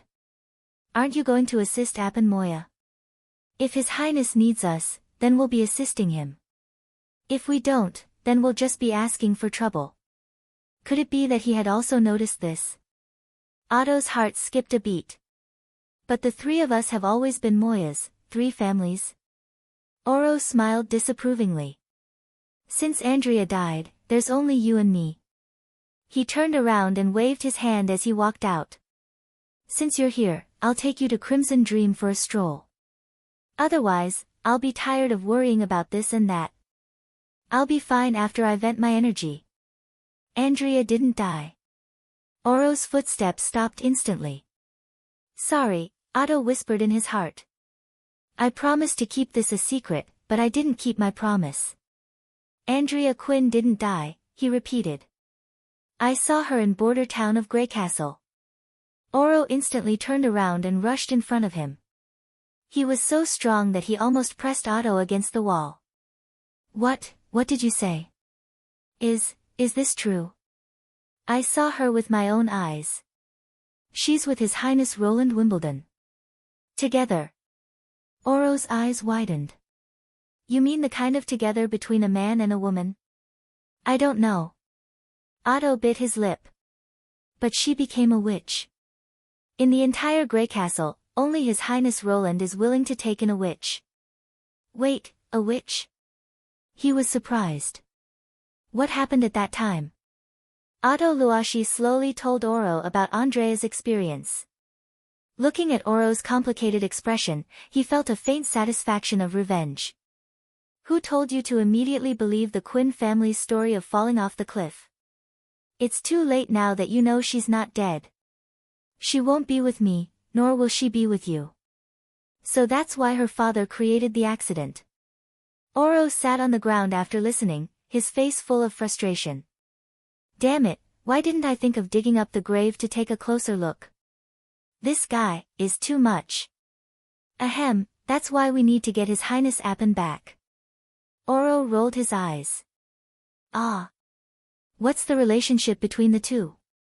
"Of course it's related. Think about it." He shelved the treaty between the two countries and refused to give a reason. "In the end, it will only make His Majesty's plan to fight together fail. Once the Church attacks, we can only defend ourselves. If they attack the Kingdom of Dawn first, you'll lead the night group to fight, right?" Otto asked. "Of course, it's my duty." "Then you'll be defeated and killed. You won't be able to see Andrea anymore, right?" Well, that sounds reasonable. Wait, why do you think I'll definitely lose? Oro protested. Even the Wolf Fang Kingdom, which has a strong and ferocious culture, couldn't turn the tide. How strong can you be? He ignored his good friend's protest and continued. If the church attacks Grey Castle first, Roland will have to fight the invaders, right? If he dies, Andrea will probably die with him. If she's caught by the church, her fate will be even worse. But if the two countries can work together to prevent the church from attacking, you won't have to die on the battlefield, and you'll have a chance to meet again in the future. Do you think the treaty is important? It is. If we don't pull His Highness back, there won't be a treaty. Do you think the two things are related now? Yes. So are you going to do it or not? Oro said resolutely, I'm going to do it. They held each other's hands tightly. Yorko dragged his tired but comfortable body back to his room. As soon as he opened the bedroom door, he heard a voice saying, "You're finally back." He was shocked. He had just arrived. Who would sneak into his room and wait for him? Could it be Denise's husband? Before he could decide whether to escape or beg for mercy, the other party had already lit the candle. In the firelight, he found that it was Hill Fox who spoke. You almost scared me to death, you know. Yorko heaved a long sigh. Can't you wait until tomorrow to talk? No one will notice that I've been here at night. Hill spread out his hands and said, I'm used to being cautious. Please understand. It's okay. Although Hill was Yorko's personal guard, he was appointed by His Majesty and could not be treated as an ordinary servant. Since you're here, just say it. Now that a large number of refugees from the Kingdom of Wolfheart are pouring into the Kingdom of Dawn, it's a good opportunity to recruit people. You can treat it as a business, mainly buying craftsmen, literate people, and people with special skills. All the money you need will be paid by His Majesty, and for each person you hire, you will get a reward of 5 silver royals. Please, I don't know how to do business. Chatting with Denise is just to seduce her. You're not really going to make me a human trafficker, are you? Yorko said with his hand on his forehead. Besides, the slave trade mainly takes place on the border between the two kingdoms. As an ambassador, it's not convenient for me to go there. This is His Majesty's idea, Hill said slowly. You don't need to leave the City of Glow. Merchants will always sell the slaves here. It doesn't matter if the price is higher, and it saves you the trouble of screening. As for whether you know how to do business, you can ask Denise Payton for help. She's a famous noble merchant here, and it's not difficult for her to transport the refugees to Grey Castle. Once the transportation line is established, it'll also benefit us a lot. For example, when we encounter danger, we can disguise ourselves as merchants and evacuate at any time. It's both covert and safe. Yorko opened his mouth wide and asked, You've been to the King's City of the Kingdom of Dawn? Hill shook his head. Then how do you know so much about it? I heard it on the street when you went out to expand your relationship. I thought you were a knight who could fight, but I didn't expect you to be a shrewd merchant, Yorko said with admiration. I'm neither a warrior nor a merchant, but I can protect your safety at critical times. This is also the mission His Majesty entrusted to me. Then you're...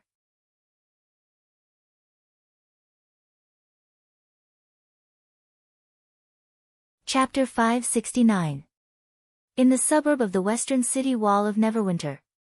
The loud roar attracted many people to climb the city wall to watch. The First Army had blocked the entrance to the misty forest to prevent people from breaking into the test site. Although the site was far away from the city wall, it was still possible to see what was going on with an observation mirror. It seems that I have to find a secluded place as a dedicated test site, Roland thought. Your Majesty, the second round of firing is ready, the soldier reported. Everyone, get into the bunker.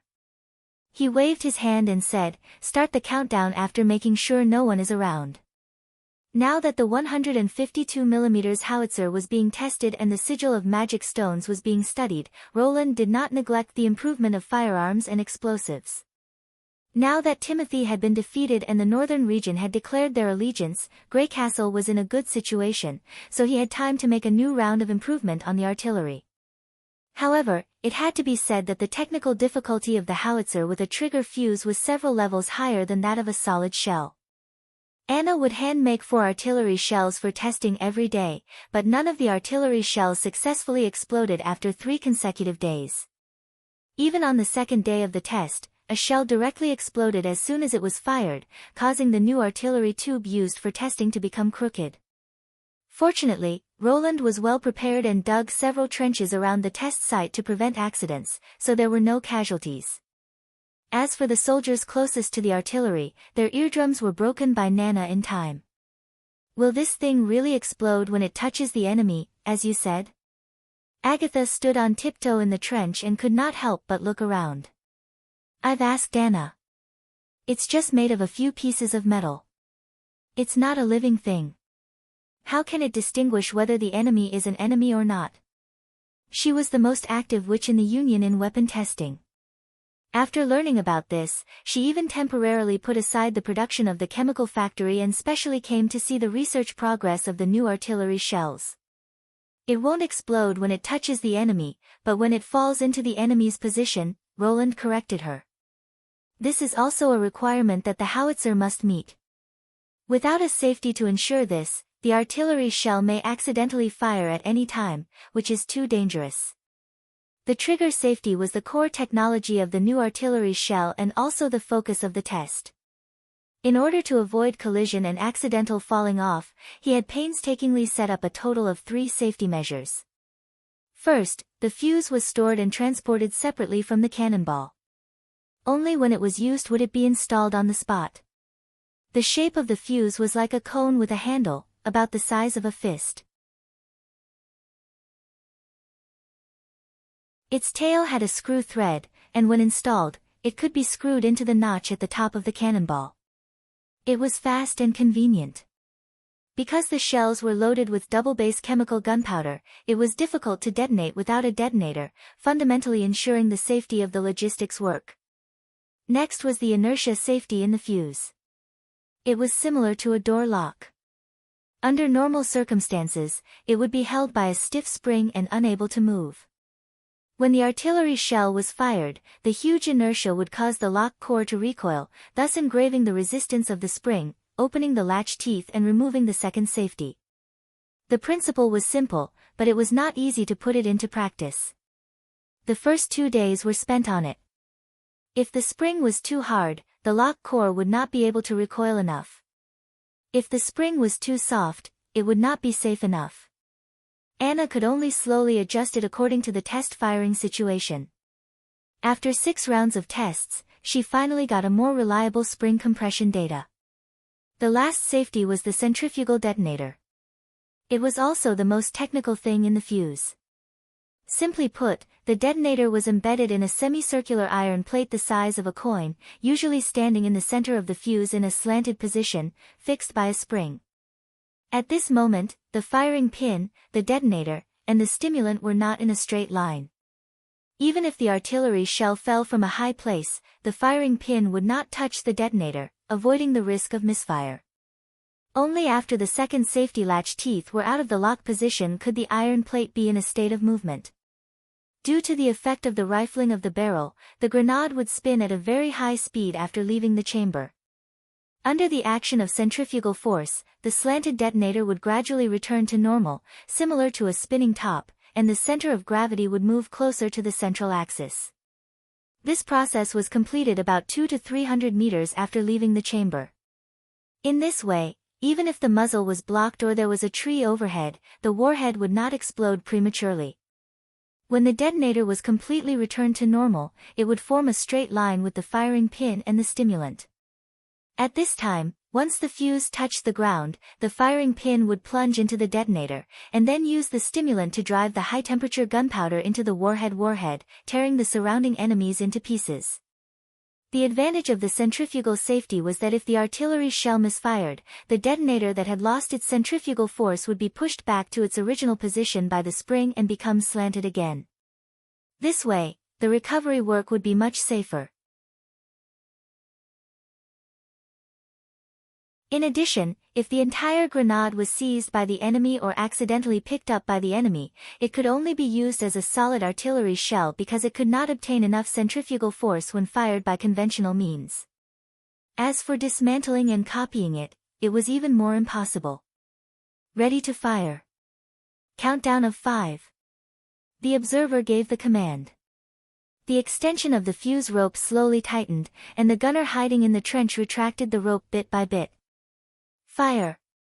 As the soldier pulled with force, the ground instantly trembled. The fierce wind from the muzzle accompanied by the roar swept over everyone's head. Roland felt a lot of small soil particles roll into his collar. Even if he tightly covered his ears, he could still feel the tremors from the soles of his feet. Observe the landing point.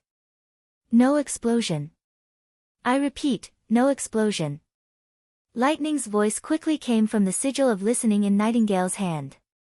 Got it. We'll be there right away. She took out another magic stone and replied. Failed again. Agatha could not help but feel a little depressed. It's normal to fail when you're exploring, Anna comforted her. Once we find the right direction, we can ensure that we won't fail in mass production. Well said. Roland patted her head approvingly. And now with Summer and Sylvie's help, the research and development progress is already amazing. In the future, it would not be a problem to fire thousands of rounds of grenade prototyping tests. It would be impossible to find the problem within 2 or 3 rounds. When they arrived at the location where the warhead landed, Anna first cut off the fuse with black fire to ensure that the warhead was safe. Then, the soldier collected the waste grenade. Whether it was the gunpowder or the metal body, they could be reused, so naturally, they should not be wasted. Summer, it's your turn. Roland gestured to her. Yes, Your Majesty. She nodded and displayed her playback ability. In an instant, the phantom image of a falling shell appeared in front of everyone. Summer's level of magic power was still low. After several months of training, she could only support 4 replays. However, through precise control of her magic power, she could now freeze the scene at a certain moment. This kind of playback was a perfect reproduction of the scene. In other words, with her X-ray vision, Sylvie could see the inside of the illusion, except that it could not be touched. It was no different from the real scene. You're tuning into the Blissful Bookshelf YouTube channel. We're so grateful for your support, and don't forget to subscribe to join us on this incredible journey through captivating stories. Your generosity through donations truly makes a world of difference, as it's the primary source of revenue that allows me to expand and enhance this channel for you. Thank you from the bottom of my heart for being a part of this adventure.